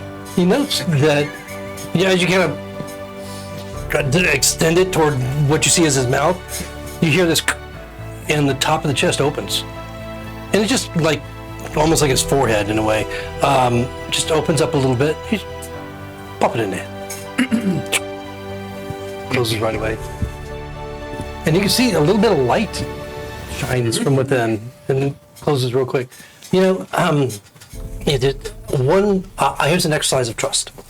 If you would like me to carry some things for you, because I know they can be quite weighty in some of the things that you have, especially your gold, but any other thing, I'd be happy to carry it for you. For the time being, would you mind holding on to it? And I pull out the rolled up skin for the tattoo. You hold on to this, And I pull out the scimitar. and this, I do have standards. and this. And he pulls that out of the sheet, and you see the dim glow. Oh yes, absolutely. I'd be happy to carry that for you. Absolutely. The other thing I suggest you stow overboard, and then it opens again enough for you to slide the. Okay, and it's brighter. You can't really see. It's so bright that it's hard to see. But the sword goes in and disappears. The thing's only this wide or deep. Just down into it and closes it up. It's nice. You're very deep I've been told that. and bright. I am. So, what happens if I need that sword in an emergency? Just simply ask me and I will return it to you. May I have the sword, please? Yes, of course. Just reach your hand in, please. I reach You'll have to, and you feel the sword. You feel your hand kind of bumps into other things, so you're not, like a few things. You hear the rattle of coins, and then you pull out the sword, and then click. There you go. That is quite handy. But I am a chest. So Yeah. I hold things. So would you like to return it? Would you like me to hold it for Yes, you? let's hold it. He opens again. Boom, goes in. And you know what? Just for giggles and shits, here's another 10 gold to go. Now we're getting places. Yeah. Now, I'll be quite honest because this might deter you. I don't feel completely satisfied unless I have the equivalent of about 10,000 gold. Right now, I'm fair way short of that. So, How short? if that were an aspiration of yours, then that might sway my interest in becoming, liking you. Once you reach 10,000 gold, are you just satiated? No, I'm just simply satisfied. I won't beg you to feed me on a regular basis. Of course, if you needed any of that 10,000, I'd be happy to return it. Yeah. Does the gold disappear over time? No, not at all. Why would it? Forgive me, because we're just getting to know each other. And I think we could be great friends. I am a bit trepidatious. The last time I gave gold to an entity I did not understand, I never saw that gold again, and we killed the thing, and no gold. I think that asked for 10,000 gold too, so I think we have a Loch Ness monster situation. It over asked, there. okay, it We're asked just for morphing into 7,000 different golds. And That's for 7,000. You got 10,000 I gold? gave him 600. $2. Well, was it trying to bond with you? Maybe?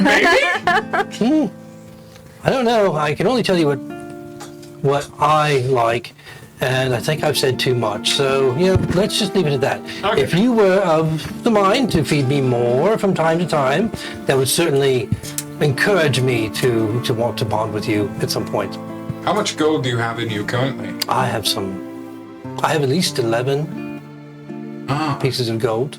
So does it need to be 10,000 specifically given up by me? What if I...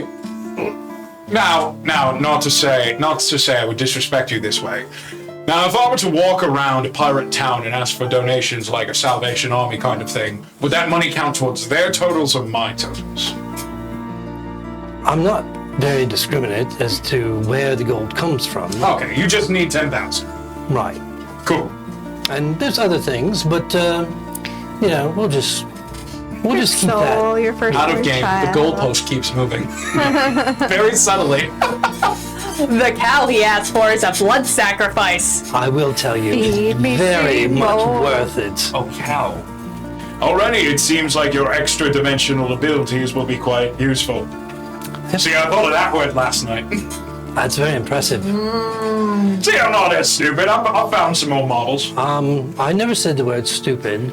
That was me. Hi, Hildy. Kevin and I are becoming really good friends. Oh. He talks too much. That's your opinion. Right, Kevin? Touch the box.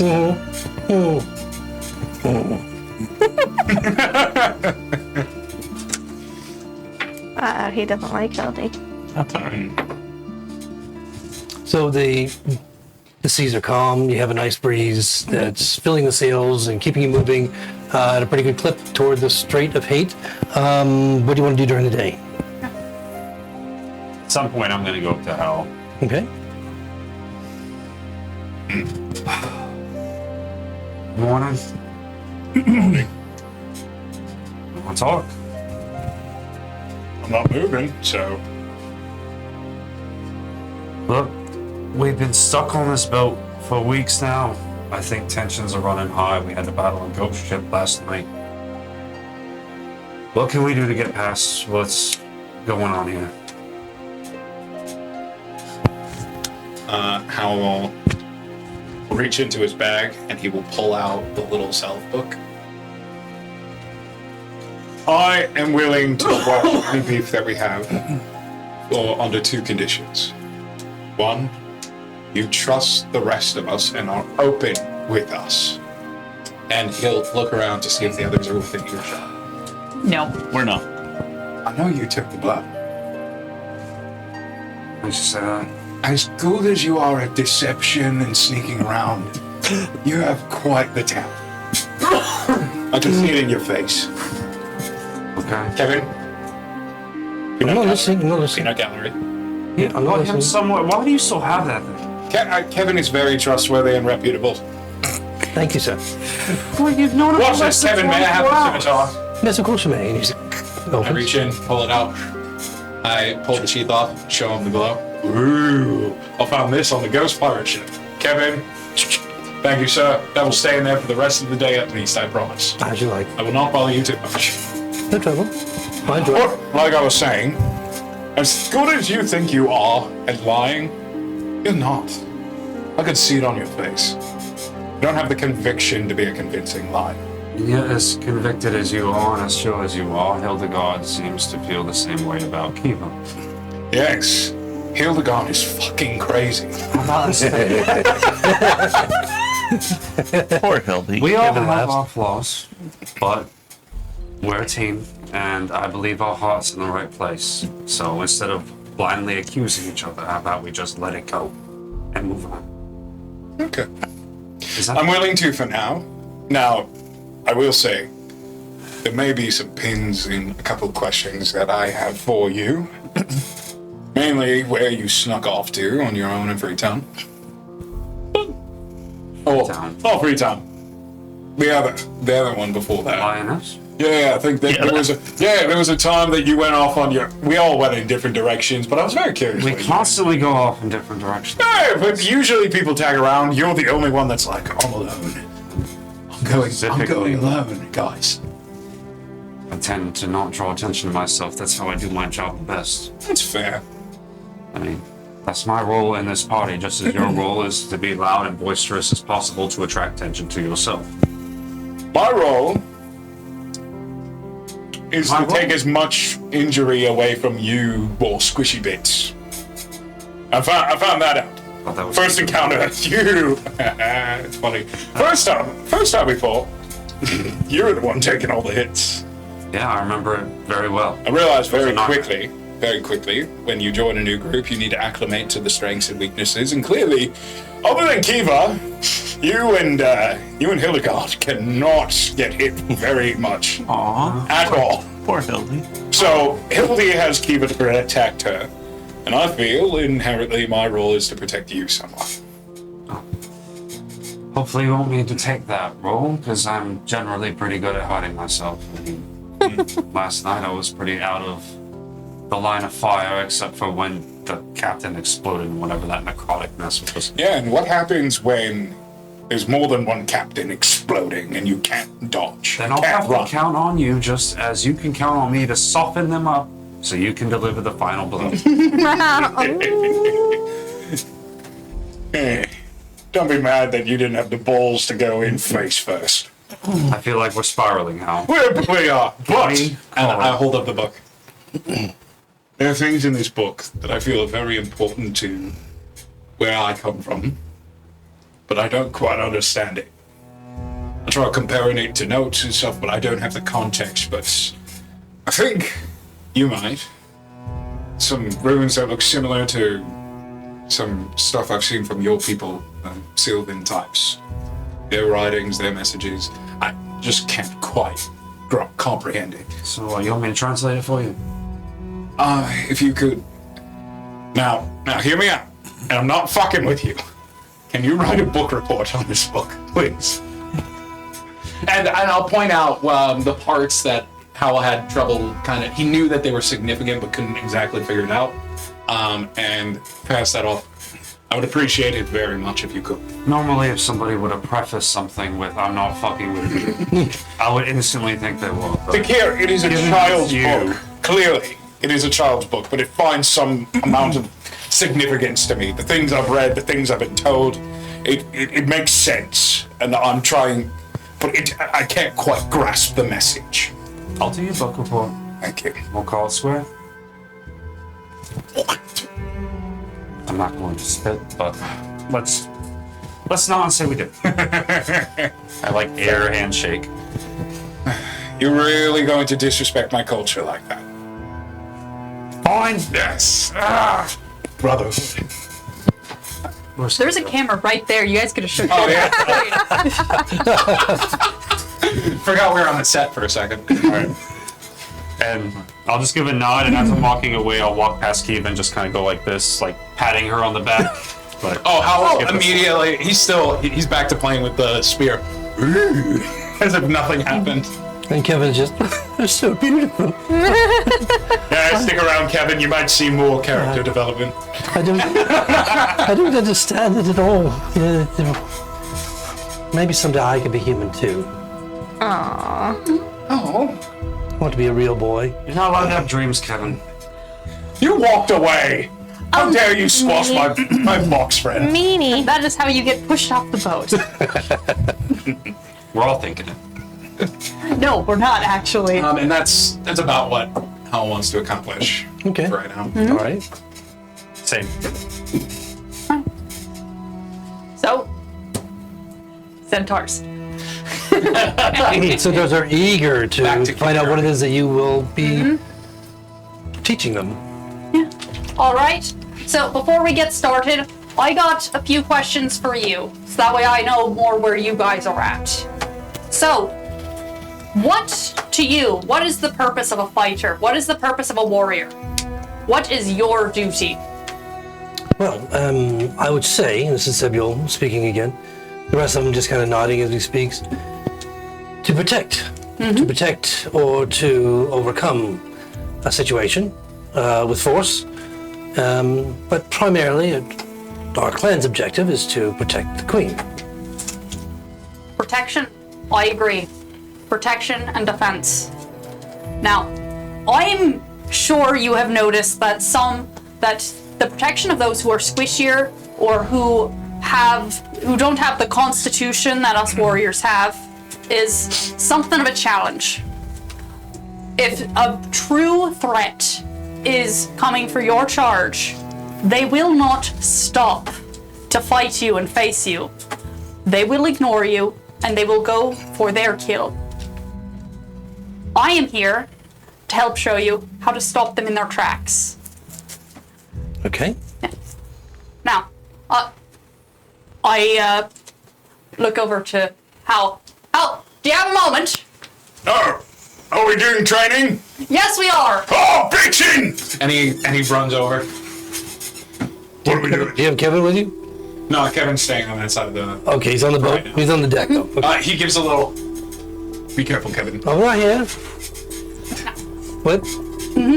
Hilda goes over, Goes over. grabs Kevin. Don't know what she's gonna do with him yet, but Oh no! What? He has my glowing sword. Oh Sit dear. on him and wrap your folds of skin around him. maybe. You know what? You can keep Kevin now. Take a little flesh keeper. He said he can't be owned by a twat today. Okay. Actually, do you have? Actually, could you grab Kevin for a moment? Oh, sure. Oh, I get to play. Kevin? Oh, there you are. Oh. Hildy, give me back. Thank you, Hildy. Hold on to him for me. Now, these fine warriors are here to train to not only be fierce warriors, but also protectors and guards for their Lady Majesty. So, I thought Queen Lysithea. Queen Lysithea. Queen Pardon me. Lysithea. It's quite So, nice. I thought it would be prudent to teach them some of the skills that I have in blocking and keeping someone from getting to their charge. Oh. So, would you mind doing a bit of demonstrating? Oh, yeah. So, Absolutely. So Kevin is going to be, in this example, Kevin shall be the princess, the lady of wealth and manor and power. Yes, I could do that. Yes, I would like to do right. that. I'll be the princess. Kevin. And I find a nice place to put Kevin that's like a little bit ways back behind me. How your job is to get past me and, in this example, attack the chest. You don't actually have to hit it, but this is just an example. Oh, I can do that. Yeah.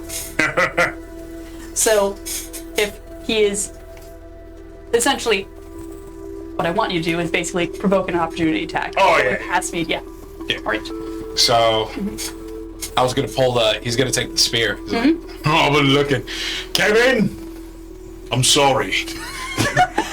And Howl is going to yeah. bonus action rage first. And he's going to start charging past Kiva and go to stab at Kevin. Okay, are you gonna make an attack on him? Oh, yeah. Okay, Don't fuck it up. go ahead and roll an attack on him. Yeah. Ooh, But, okay. I Kevin's have it trying so to that stop way, him Kevin, first. like, you have to get past me to get to Kevin, so I was thinking, like, the Right. So if we were going to Let's lay it out, Let's put it on the real map. quick. Yeah, Kevin's on the boat there too. If you want to lay it out on the Okay, let's. on the This actual- is for diagram purposes. right Oh, yeah. on the you're- deck. Should we do it on this side?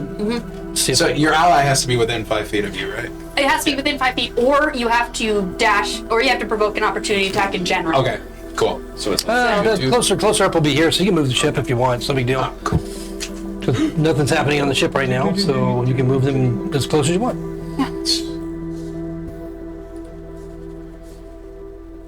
All right. So we're setting ourselves up, something like that. Yeah. I was going Now. through 5, 10. Oh, Yeah, whoops, maybe I have yeah, to you're pick right. him back a little bit more. we'll say he's approaching from like this angle where he has Yeah. like 5, 10, 15 he's going for. All right. Now I have. What's your AC? 16. Yeah. Which I rolled a 15 to hit Kevin. Okay, roll initiative real quick. Oh, roll Oh, initiative. cool. Just well, yeah, both of you. Awesome. 18. 17. Okay. Yeah, I'm faster. Attack roll. It would have been great if that was my attack roll. Well, I'm going to bonus action reckless attack when you go provoke it because Okay. I would like advantage. All right, so you're rushing by. You're rushing by. Keith, Yeah, at I'm this rushing point, past. and hell bit on Trying to leave. planting your spear in Kevin, who's just smiling, you know, as you charge forward. He doesn't seem to be bothered at all, afraid, scared, anything like that. How's really taking it seriously? watching- Thank God you reckless. No! Oh, that is a crit. Yeah, let's go. So, So what happens here is that as Howl tries to rush past me, I clench my fist and then the claws extend and then I deck you in the back and essentially like hook so that way I basically Oh, my kidney! hook so that way you stay in place. Let me just roll the damage on that. all right. How does it work? Do we roll twice? It's roll twice the amount of dice and then add the modifier, Yes. right? Yeah. Well, that's On a crit, yeah. yes. Aren't you just punching?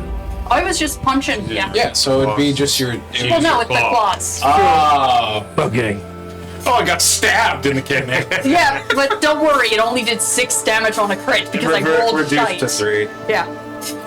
Okay. Shit! No. So you take a little bit of damage as you're rushing past her to hit the Kevin.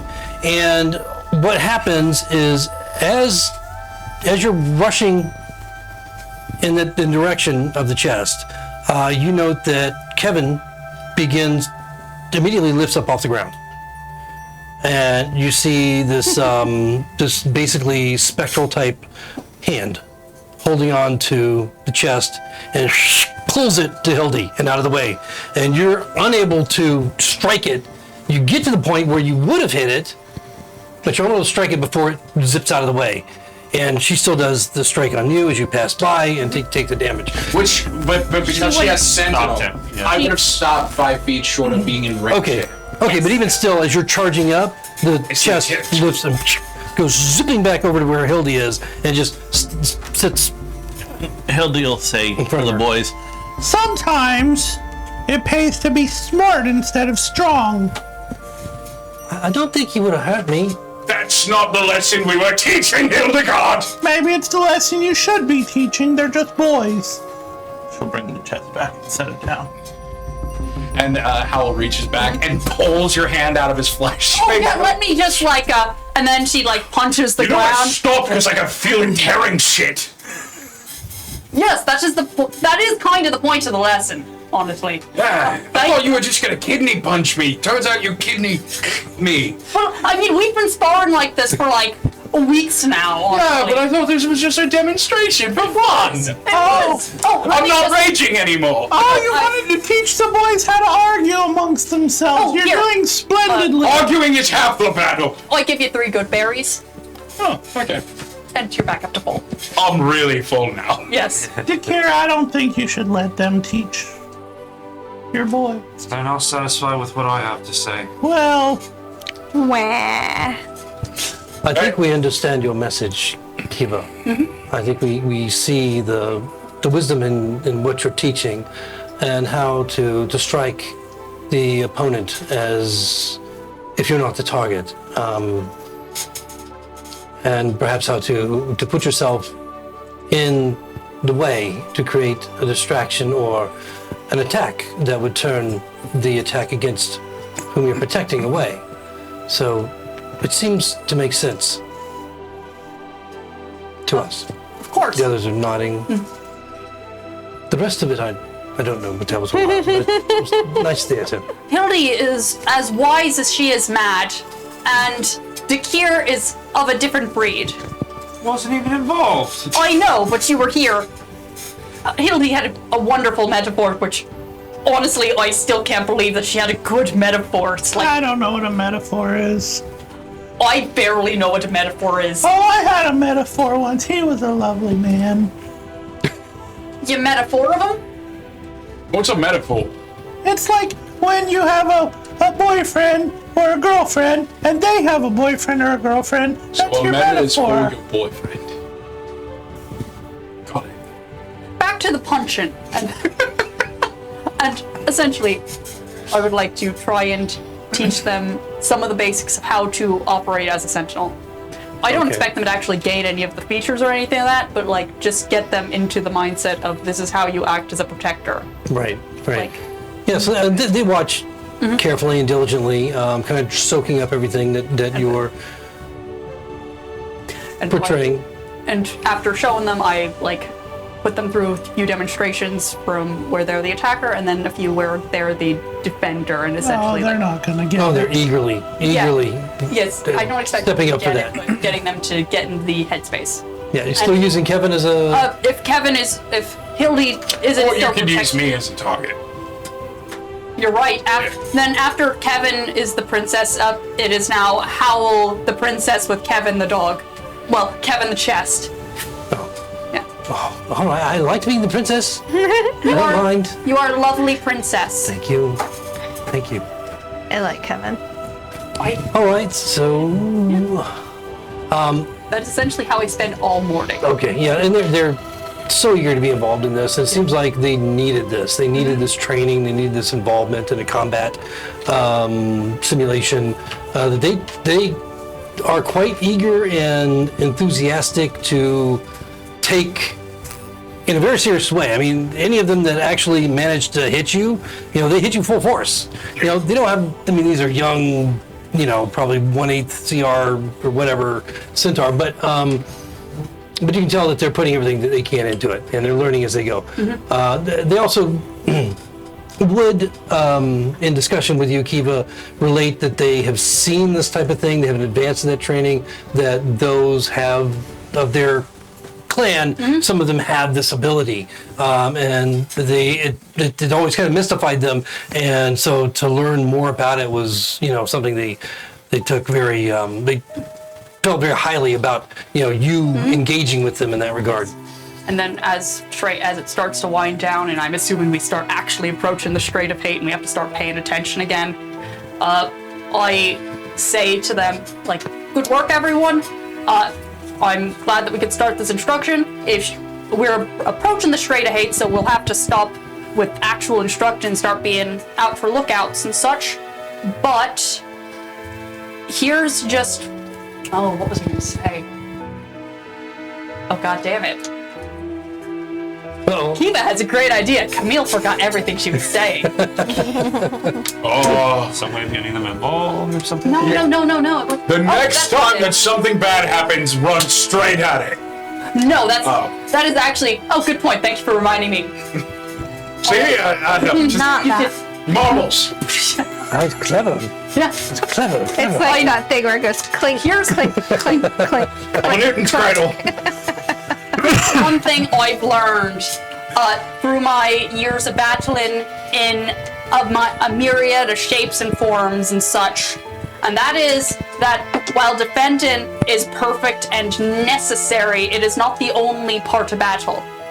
Strategy and cunning and wisdom of learning where to go and listening to both your team leaders, yourselves, and even the strangers who may have more information on a particular situation is incredibly critical.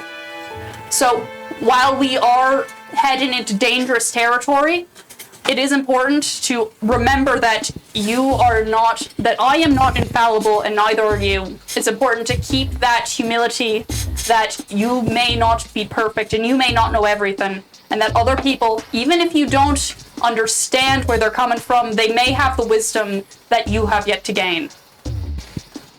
We will have your back. That was a lot. It was a lot of words. I know. I've really only ever taught. You sound like Kevin. The only lesson I can give is fuck up and you die. That's how most fights go. Well, they take it to heart. They seem to take it to heart, and you can see a lot of respect in their eyes for you and the way that they treat you. You've definitely come up in their eyes today. Yeah. Do remember to listen to your commander sometimes, though. We will. Yes, of course we will. So as you move on throughout the day, finally the southern coast looms larger and larger. And you can see from the western approach to the Strait of Hate, the rammed earthen walls, and let me get back on the map real quick so you know what I'm talking about. The rammed earthen walls and square bastions that rise above the walls of the Mulian city of Shaga comes into view. And as you draw closer, you notice that it has a very industrious port around it, where it's just crammed with high-bowed trading ships that fly these colorful banners. And they're very distinct from the more mundane vessels of the Western Kingdom that you're used to seeing. And closer still, you note that there are short, medium dark-skinned men and women with dark hair, some long, some short. A lot of them have it braided. They have these lean physiques, and they command in wearing these flamboyant tunics that seem to be, that flow like they're made of silk, and breeches or colorful gowns. the women, but dressed up in such a way that they can move about, similar to the style of your own, but in terms of the economy of it, but still stylistically looking very, very different. They pay attention to you closely as you go by, other ships leaving, other coming from the Strait of Hate and also from up the coast from Temir. But none of them come very close at all to the Queen of Tartessos as you're in the distance, passing, getting closer and closer. And as the afternoon sun begins to crawl toward the horizon, you make out the sheer cliffs that rise 1,000 feet on each side of the strait, with no cove or beach for shelter at all. The waters seem fraught with shallows toward the edges, jagged rocks that offer to rip the hull from ships if care is not taken in navigation. Narki is up there. As you get closer, seems hell-bent on navigating through this for you. It's up to you whether you allow it. But everyone knows that the dangers of the strait is the unpredictable weather and the rocky shallows that make the journey perilous, especially in the wintertime. Fortunately, it's summer. I cast weather report. Okay, I was waiting for that. Go ahead and roll. Yeah. As you get closer and closer, you can see there's this massive statue of Pontus that sits on a mountain of rock that briefly splits the strait near the entry. And you note that the deity is not facing outward toward the Primal Sea as you come in, facing inward toward the interior of the strait. As you go further inside, trident held high. If you're not familiar with Pontus, if it's the first time seeing him, or as players, first time noting, the Pontus is, as everyone knows, the primary god of the Atlanteans. And he's massively muscular, elongated head. He's bearded where most Atlanteans are not. The lower portion of his body is that of a long coiling fish, and the trident held high. He's got a very stark, serious look on his face. Eyes are wide and almond-shaped, larger than what would normally be accountable to a human face, or that of a Sylvan or a dwarf, or any other races. And although it's stone, so you don't see the color of its skin, Atlanteans to be blue, you might assume that this god would be blue as well. What'd you roll? 25. 25, okay. So with a 25, you're expecting that in the next 24 hours that you are in the Strait of Hate, taking, I think, 3 days to get through it, depending on the weather. 25 is actually pretty calm, pretty light winds, enough to fill the sails and keep you going. A little bit cold, getting up, getting close to about, 27, 30 degrees at Feels night. like home.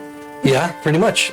As you're, again, in the summertime with these cold winds coming down from the north, in this Arctic northern environment that you live in, that, this world is part of. It's not too unusual during the summer, but a little colder than normal. That's what your expectation is for the next 24 hours as you head into the Strait of Hate. Right now the seas are calm, but that could change. So, anything happening the rest of this day or evening as you make your way slowly into the strait? Oh, I don't like this.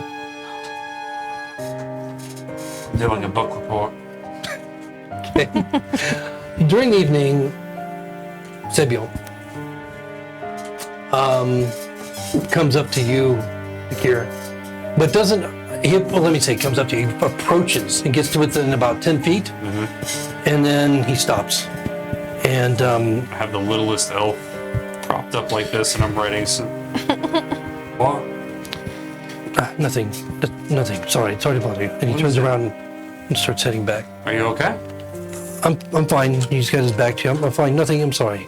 That's gonna bother me. I'm gonna close the book and I'm just gonna keep a closer eye on the kids. They go back to their area, the back of the ship where they always are. And you see them just camping out there, once in a while glancing in your direction, maybe a little bit of chatter, but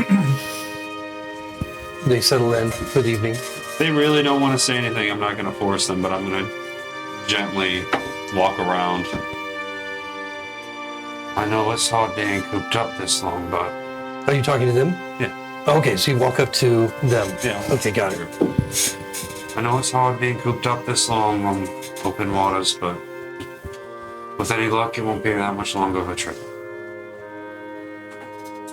We feel very comfortable with Captain Giussini. I'm sure she'll get us through. We've heard terrible things about this strait, but I'm a little nervous, I can't lie. We are a bit, and but thank you, for your encouragement. You're welcome. My companions and I won't let anything happen here. You know that, right? Feeling more comfortable since our time with Kiva today, yes. Glad. We may not see eye to eye on everything, but Kiva is...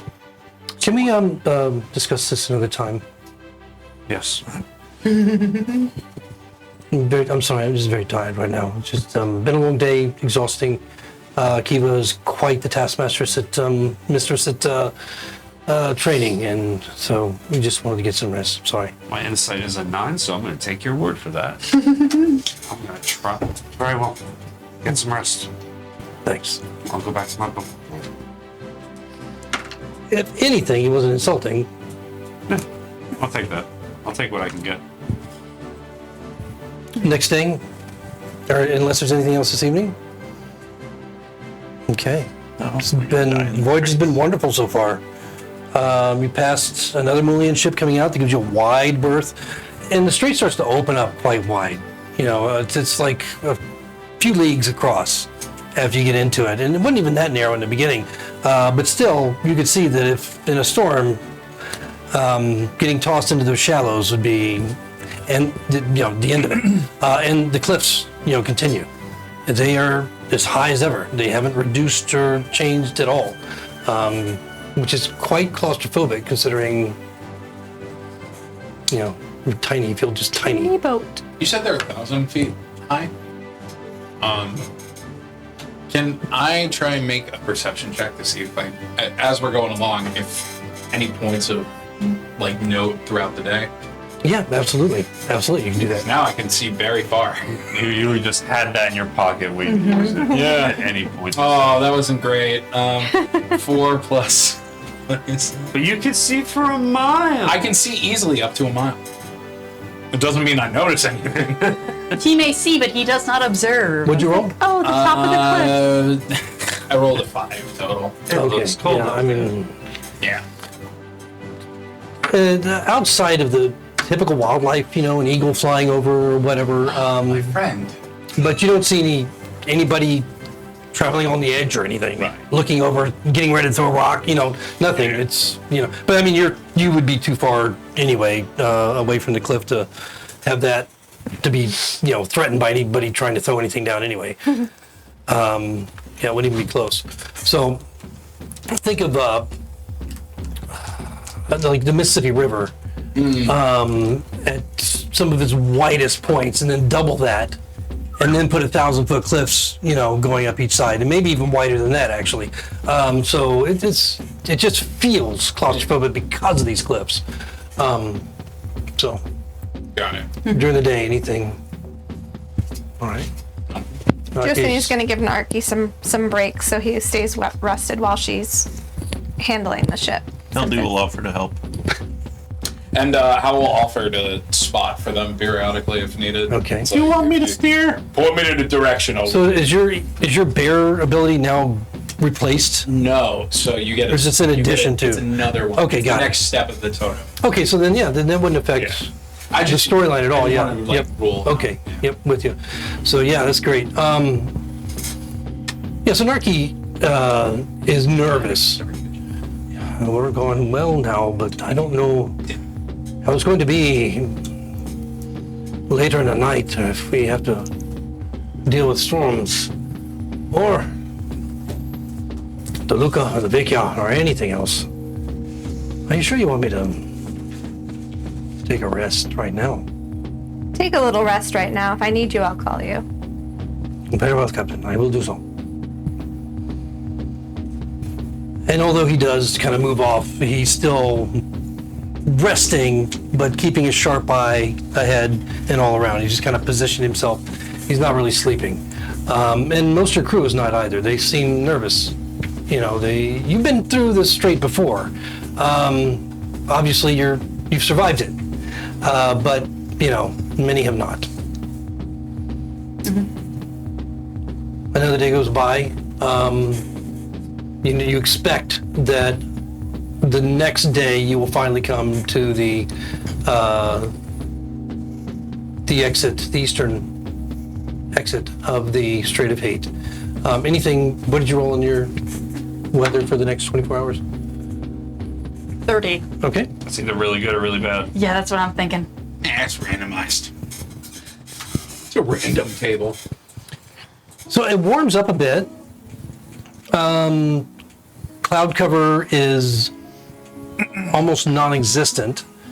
The winds die down a little bit and slows you because you're not quite getting the propulsion that you had previously. But as a sea captain, you're probably okay with that versus, you know, worse weather. So yeah, it looks like it's going to be beautiful. And that's what beautiful weather, nice and not warm, but not as cold. Anything you guys want to do during this second day in the Strait of Hate? Is your book? Thank you. Have you found anything interesting?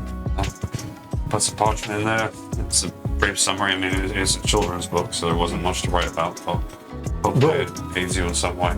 Roll a perception. 11. Okay. Right. With Yep. Dakir's notes, can I take another crack at trying to understand the book? Yeah. Yes, absolutely. Cool. And would that be a history? Yes. Would I give him advantage on that? He failed miserably before. Yeah, so- did we do history before, or was it? Or are you basically inciting the book? I think it was history. Okay, I'm Because Yes. yeah, it's not. Yeah, let's because go he's with- also referencing something Right. else in his head. when That's he- right, yep. Yeah. If I sit next to a Natural 20. I'm out. 23 total. wow. Think of a way I could aid you, but you don't need it.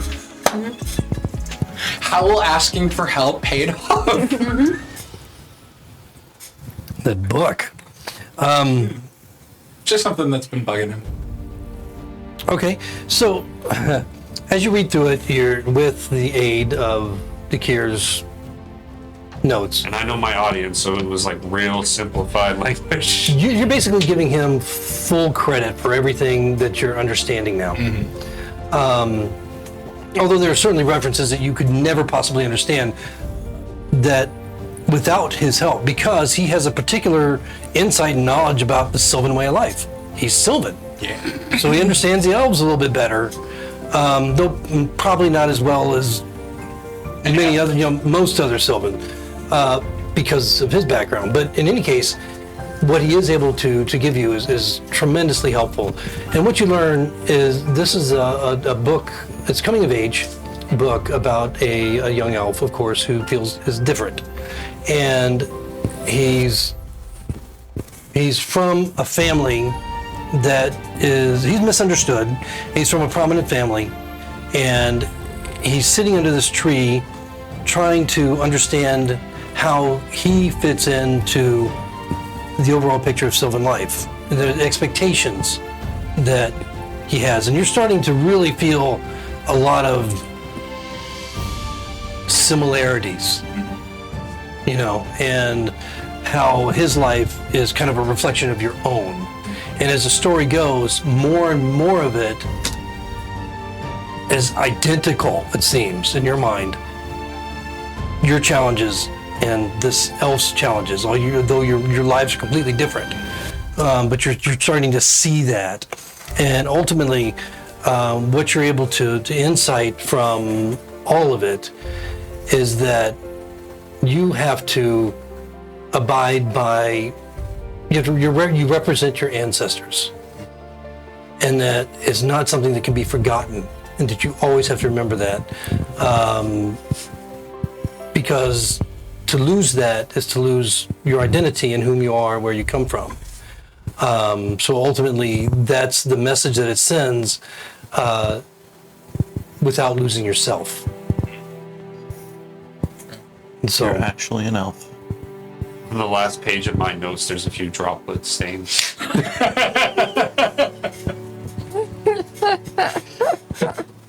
Squishy. you have a lot of emphasis on the ancestry. Little nose. Okay. Owl will remember this. Okay, cool. That's what he wants right now. Okay. All right. Howl's also crying over the book. During the day, I go up to Jacini and say, hey, so turns out that when you actually start paying attention to your magic, it gets a little bit better. So I can give us a bit of a speed boost if we want to get like a little bit more speed going forward. You can finally do the thing I've been joking about? I can cast Gust. Oh, okay, good. I've said that like 18 times. Yeah, it's called a second level spell. How accurate is it? We want to stay straight where we're going. Oh, You see these giant cliffs. Like, we definitely don't want to be anywhere near them.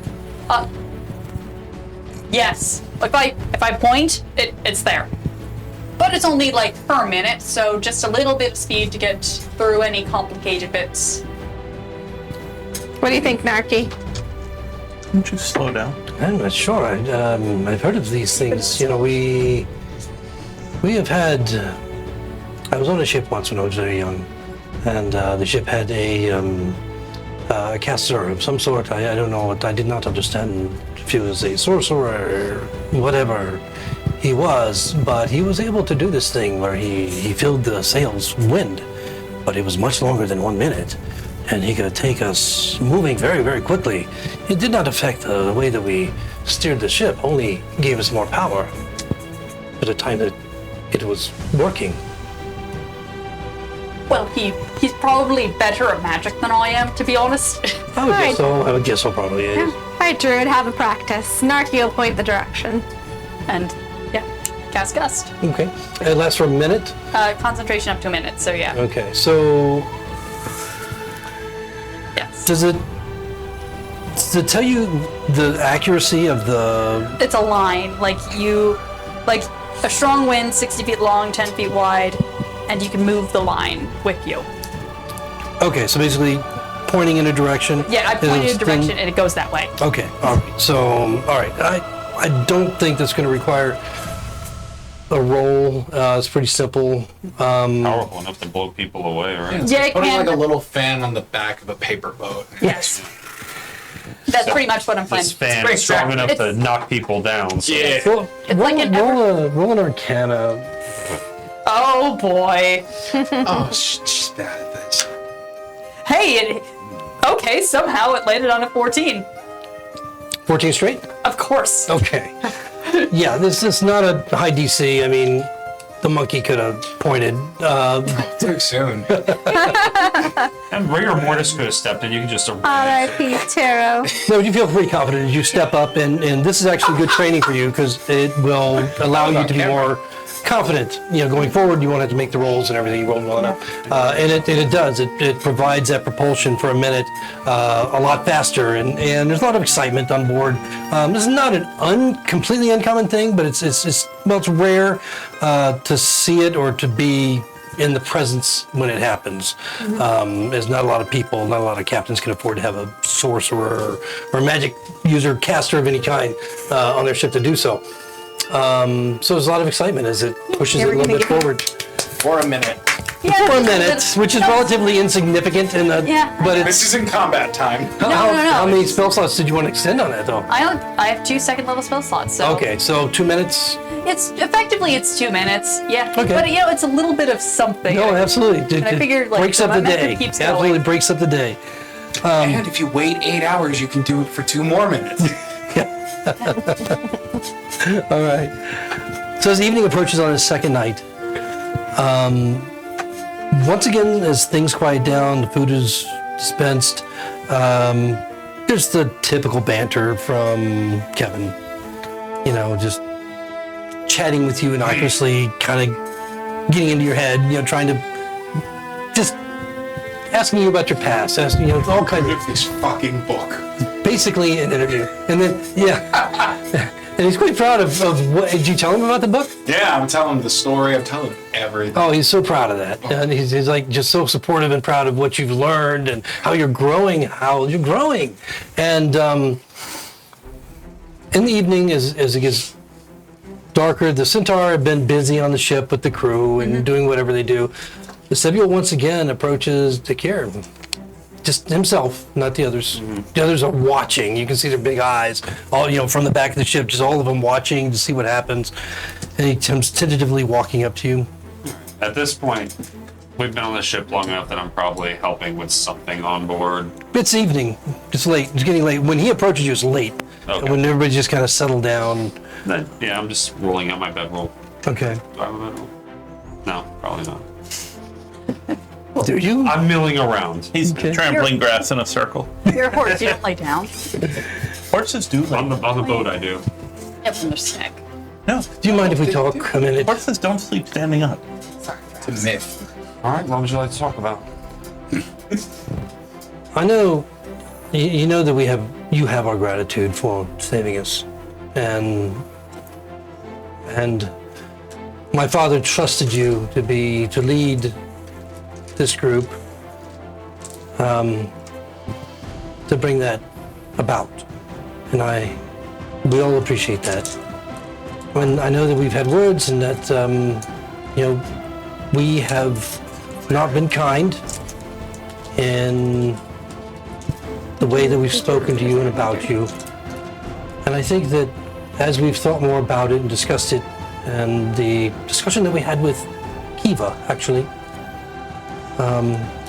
and her very rustic way of beating sense into us,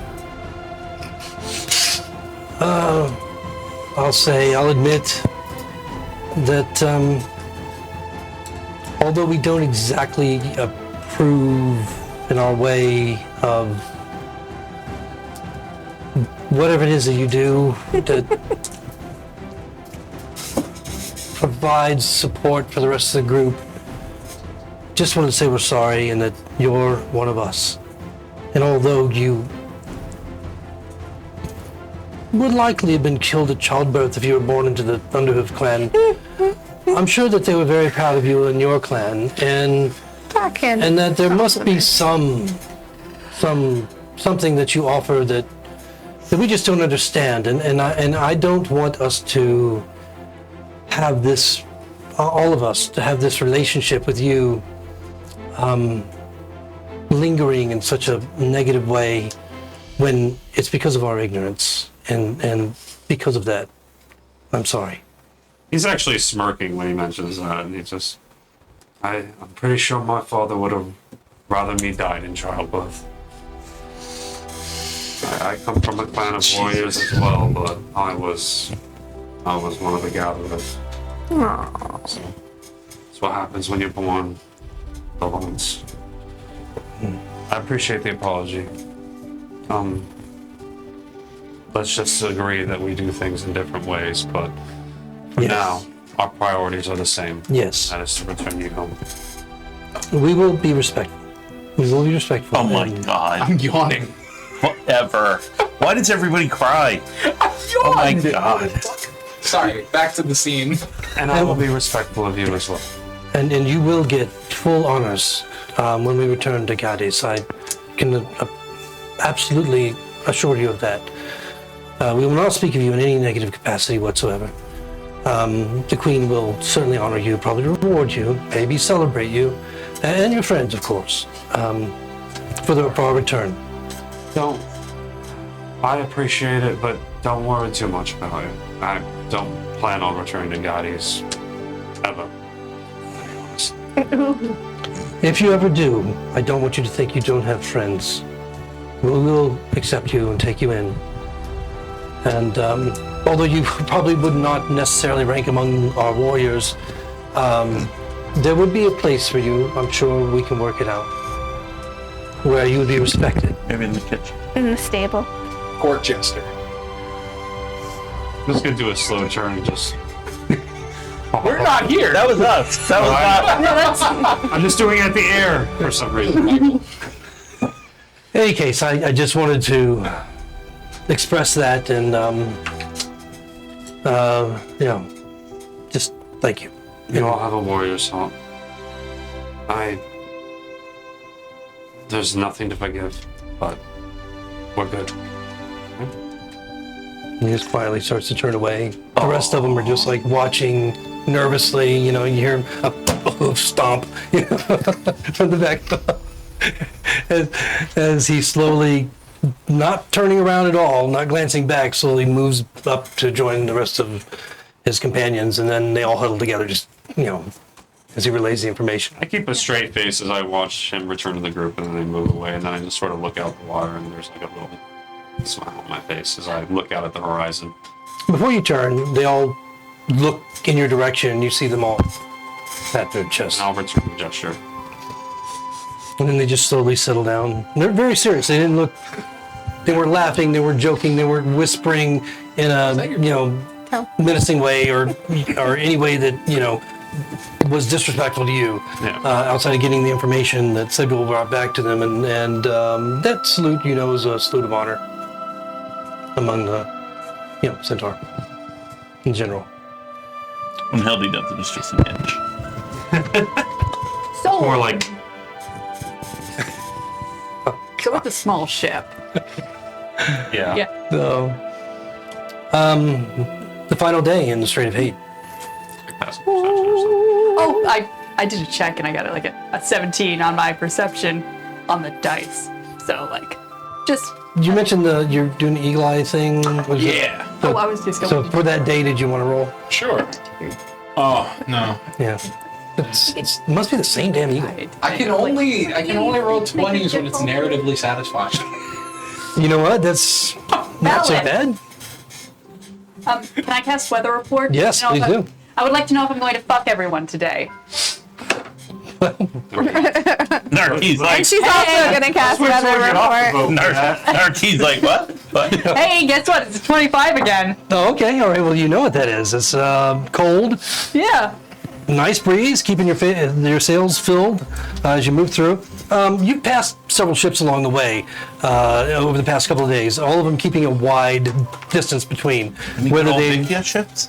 no Vikia, mainly Mulian, some that you don't recognize at all, and couple of Western Kingdom, Lioness and Iru, but most of the Mulian and the Tartessan.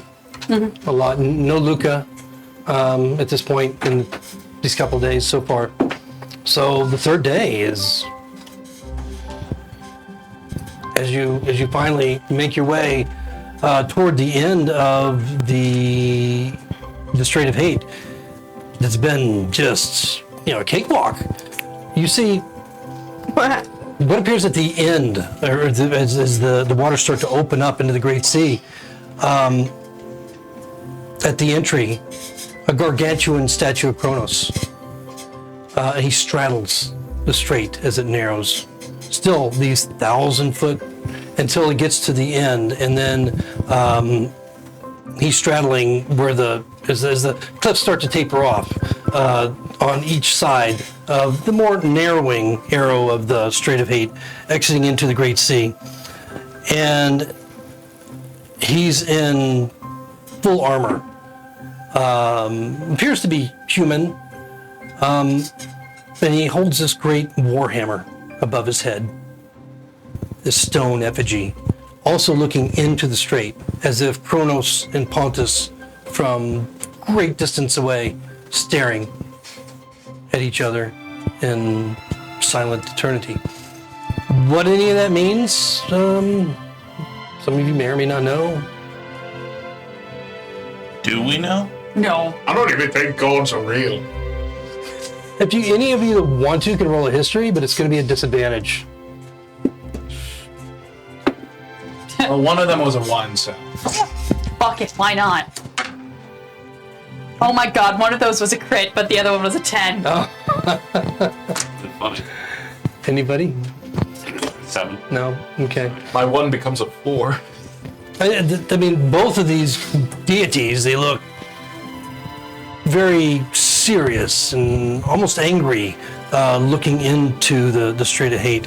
But what that means? My history with Nihilus, give me any hints? It's no. He had tattoos of them on his arms.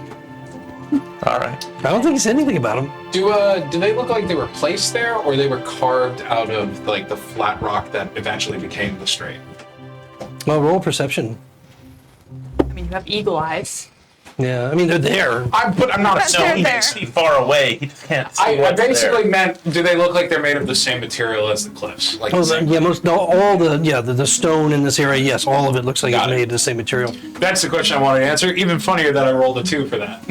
But That much is obvious. It's all the same Yeah. color. That's what Howell figured. It's all the same color. colorblind. Yeah, so As we pass beneath the legs, if we look up, do we see anything? Oh, is it like the Greek statues? no. Sadly, this is not. Disappointing. It's not that detailed. They look like they've been here a long time, weathered. Probably hundreds, maybe thousands of years. But They look as old as Italy. but they've maintained somehow. They've Now? maintained, the at least some semblance of detail. You can tell who they are. So as you continue on up now, out of the Strait of Hate and into the Great Sea, Port Frantic is still probably 2 weeks away from here, and you're not seeing a lot of civilization on the coast after the Mulians kingdoms.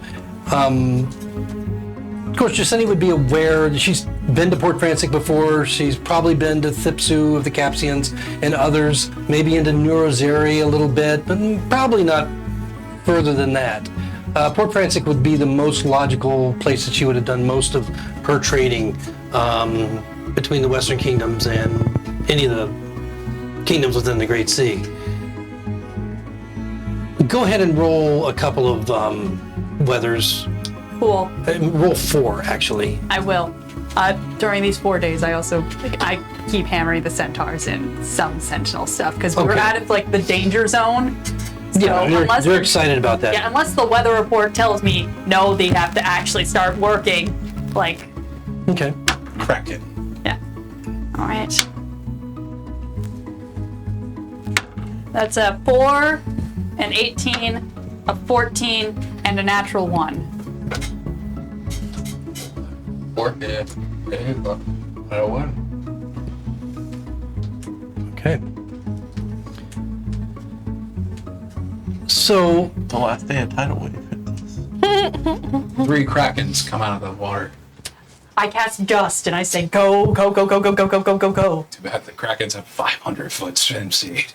second day out of the strait, as you're following the chain of islands in the Great Sea, you're following along. Yeah. Narki is not trying to slip between them. He's just following that chain up, and then he would tell anybody that asks that his plan is to, of course, just turn north once he gets past them. The second day you get a little bit of weather, but it's not terrible. It's not like a tropical storm or anything. It's just some rain, a little bit of wind, and all that. Nothing to be concerned about. And then it calms considerably on the third day. The fourth day, you're aware in advance that something's kind of rolling in Something's coming, and it feels like you're probably going to have to deal with some pretty significant weather. So before we get into dealing with that, is there anything during this 4-day period that you guys wanted to accomplish, do, or anything else? Nope. No.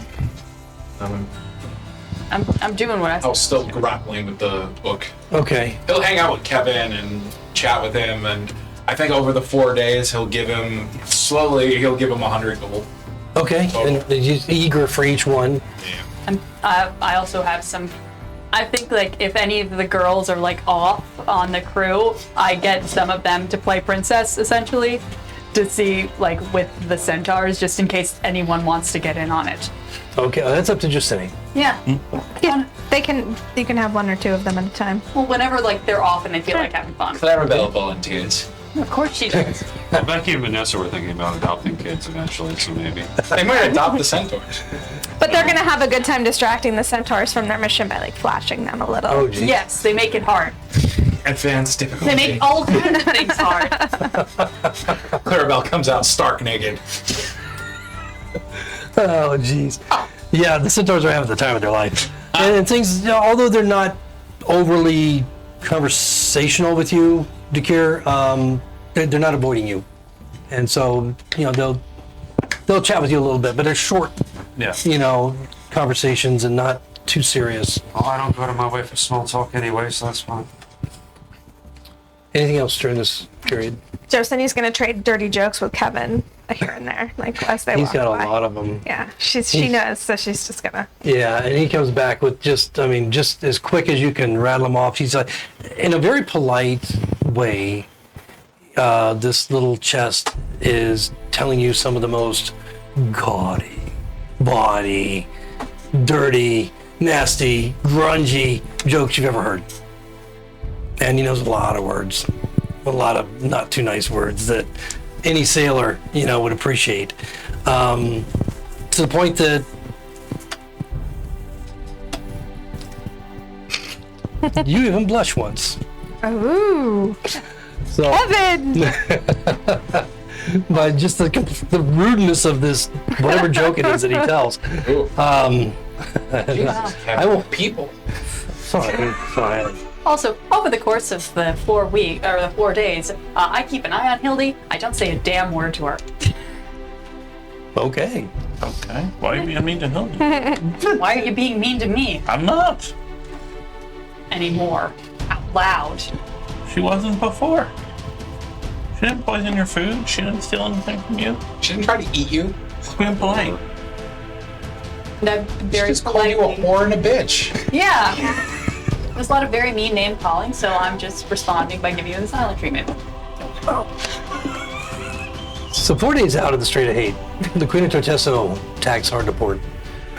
Bearing north after passing the chain of these hazy islands that are close by to the west, that you've been kind of following for the last 4 days. Eastward, you can see the shadowy outline of the rocky peaks that rise above the island inhabited by the Neurozeri. The island is so large that the mountain range disappears far to the northeast, where your eyes pause to take in a dark line of clouds crackling with forks of lightning and the rumble of thunder. The storm approaches. That's you, Dwight. Late afternoon on the 4th day. What are you doing? I expect it'll be almost by midnight. We better get as much ground as we can towards Port Prince, ran thick, and prepare for the storm. Okay, immediately Narky starts rattling off orders to the crew to tie down and to prepare the sails, shorten the sheets, and then eventually bring them up as it starts to get rockier and the wind starts to pick up, the rain starts to come down, and things start getting pretty violent as the ship is getting tossed around by midnight, and you find yourself rocked in 30-foot swells driven by these gusts that threaten to capsize the small ship at times. But despite the efforts of the experienced crew, the strong winds from the north have forced you course, the ship off course and closer to these islands that you were passing to the west. You can see in the distance the waves that are breaking on the sharp rocks in the distance that rise above the surface and seem to be getting dangerously close. Where's everybody on the ship? Just pointing out, I cast, like, as it's starting to get dark, I cast dark vision on myself. Okay. Second level spell that just means that I'll have dark vision for the duration of the night. Okay. All right. Very Kevin good. has been stowed in the cabin in Hildy's quarters, and Howell is on the deck of the ship helping the ladies with whatever rigging or whatever needs to be done to help try and keep the ship afloat. When you take Kevin down there, I guess he understands that there's a storm and everything. I don't want you going overboard, Kevin. Well, would you just strap me to the deck? If we go down, I'll go down to the ship. I could be down there for hundreds of years. Hundreds of years. Well, yes, if the ship goes down, I would prefer to be hopefully found again if you all die. Do you have no faith in me, Kevin? Well, Do you not trust me to get us through this? are I'm you not a sailor? staying in here. I have sailed for months now. Oh, yes, so have I, but I don't Weeks. navigate Days? ships. Weeks. So if you wouldn't mind, We can grab the it Jack. would be I'd look favorable upon you if you would just simply strap me to the deck. Okay. Or you could put him in a barrel, No. and then if you put the lid on it, he'll float. I'll float. Anyhow. Okay. I'll strap you to the deck.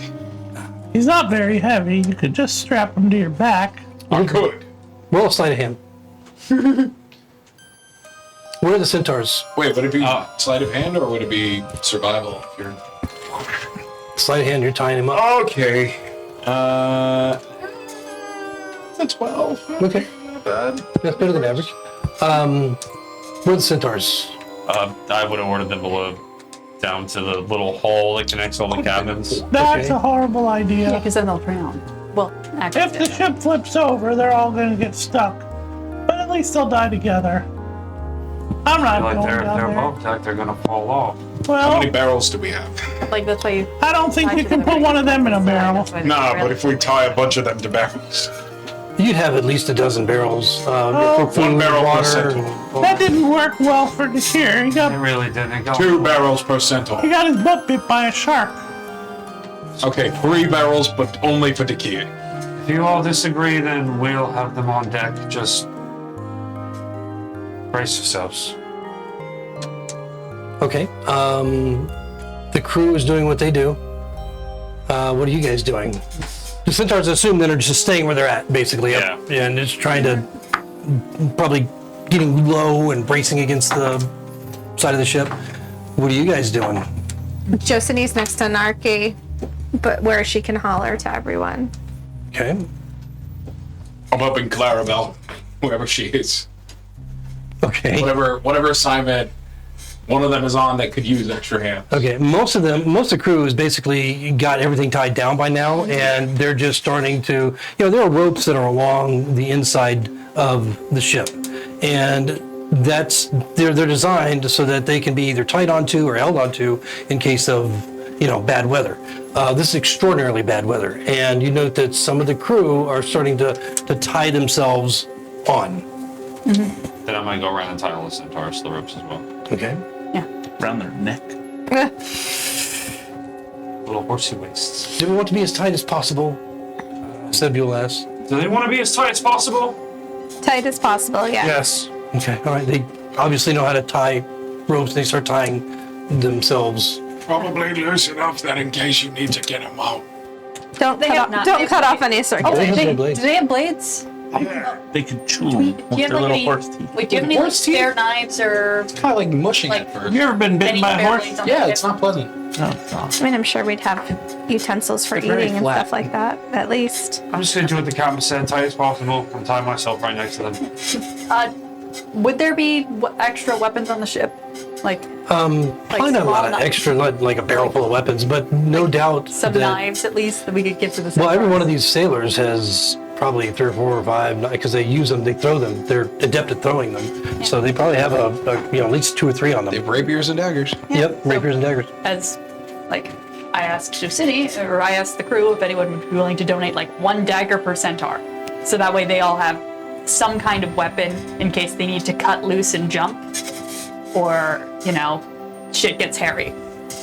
And yes, they're perfectly happy to do that. So Cool. Just you so that way wanna- I can call them armed in case Okay. of, it's hard to see them punch a rope. So all 6 of the centaur, you're going to give a blade from one of the Yeah. sailors. Okay, yes, they're happy to receive them. I tighten my bandolier of daggers. How do we know if we need to cut loose? If the ship flips over, cut yourself loose. That's a very good point. We swim quite well, but I don't know about this. As it swells or moving the ship up and down, and the wind is starting to, coming in quite heavily and fast. Gusts just rocking the boat. Tiffany's gonna help Hildy tie up next Okay. to her, some All right. sailor tie-in. So everybody's getting tied on to some Yeah. place in the boat? Okay. Yeah, sure. All right. You see Narki tying himself to the wheel. There's not much I can do, but I am going to try and keep us off the rocks. What's the worst that could possibly happen? I We feel all like die. the sail also gets like tied up as tight as possible, like that on top. What's that? The sail? Like the sail gets tied up, right? Oh yeah, they 'Cause that gets long tied or up. much earlier. They yeah. have brought the sail, the masts, and tied them as securely as possible. I feel like we're about to start making saving throws. Oh yeah. Gilligan's Island. So over the next hour, as the storm rages around you, Narki is doing his best to keep the ship off the rocks, but closer and closer they seem. Still only, the closest you see, now that the rain's coming down, the torrent, it seems to be getting worse. And your visibility is now cut to about 20 feet beyond the ship. So you can't even gauge at this point how close you're getting to the rocks, although you know that they're probably the last clear view you had with the when the lightning flashes, you can kind of see the outline a bit, but it's in between that you have just darkness. Ooh, can I see any better than that with my new eagle eyes? And even with dark vision, it's obscured by the rain, the heavy fall of the rain. And so It And I helps. blink at the right frequency. it's not going to help you. Your dark vision may get you another 10 feet or so into it, but it's just coming down and you're moving so much and the torrents and the waves coming over. It's just not, you're trying to look through sheets, even with dark vision. So it's helpful, but along around 2 a.m., the ship shudders. And there's an ominous crack that rises above the deafening sound of the storm. The rain is continuing, not getting any better, but now the frothing foam of the sea is starting to pour onto the deck, wave after wave. One of your crew women shouts from somewhere nearby, "We're taking on water!" And you note that your ship is just kind of shifting, but now it's beginning to list. And a couple of the crew women immediately cut themselves loose. You see them go running, 3, 4 of them, into the hold to find out how much damage is. And I go down with them because I figure they need someone who can be strong and lifting and holding things. okay, Kevin, so roll make a dexterity save. Can I see the Just you. ship moving? Because you're cutting yourself loose, right? You're what, can you see what? Can I, is it something I can see? So do I have advantage? Well, the ship is moving under you Okay, as yes. you're. When Kiva runs by, I'm gonna tap her shoulder and cast light on her. Okay, all right, that helps on the ship, Especially under the ship. Well, she's good. but okay, well that's gonna fuck up your dark vision. Well, that's some shitty rolls, ain't it? That's a 6 with 2 real bad rolls. Okay, so you're slipping and falling along the deck as you're running, and they actually rolled a lot better, and so they make it into the hold, one after the other, as you're kind of falling behind, probably by about a round or so. And before long, the next round, you hear another one calling from below. The ship is breaking up! And with the water coming over, the rain coming down, you start to see the water bubbling up from the hold itself. You don't see the women coming up, the crew women. They're still down there. Maybe they're in an air pocket, you don't know.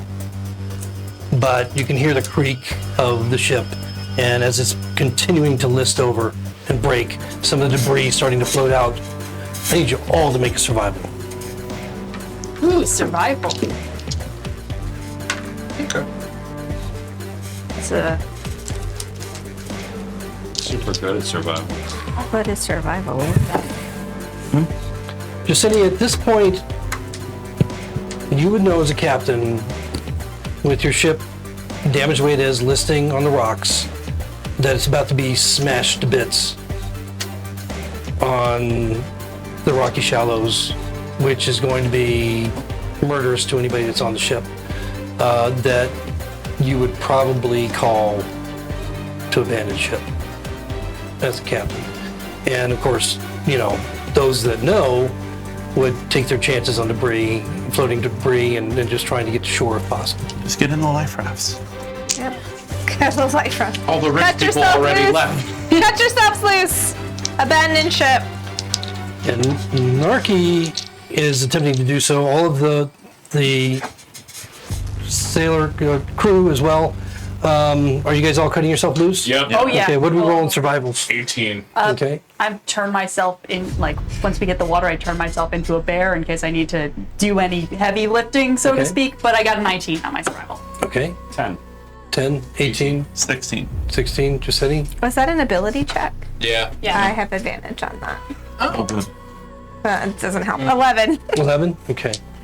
And then, Uh-oh. okay. Where's I gonna die? So as you all start going overboard, looking for debris to latch onto, trying to orient yourself to the shore, Hildy's gonna pop her Tuatha Day bright. okay? Again, the brightness doesn't seem to affect too much, as it's just, you know, you're moving and sometimes the waves are just literally blocking out. You know, these are 30-foot waves, I understand. swells coming over, the rain coming down so hard that it's just moderately helping your vision. As the lightning cracks above, the flash of lightning, you can see where the shore is, but there's a lot of rocks in between you and it. And just with the violence of the sea, it looks like it's going to be quite a challenge to get through. So give me one more survival. Other reason I'm a bear is in case I take a hit. I'm grabbing Kevin. If I can. 13. 14. Oh, 2. 14. 25. 25? 11. Jesus What'd you roll? Christ. 11. I got a 19. Right, wisdom. Okay. I'll also, I'm shouting at the kids to grab anything that floats. And I'm- They've followed your lead. They've heard the order. They've cut themselves loose. They've jumped in. But again, you know, all of you are losing each other.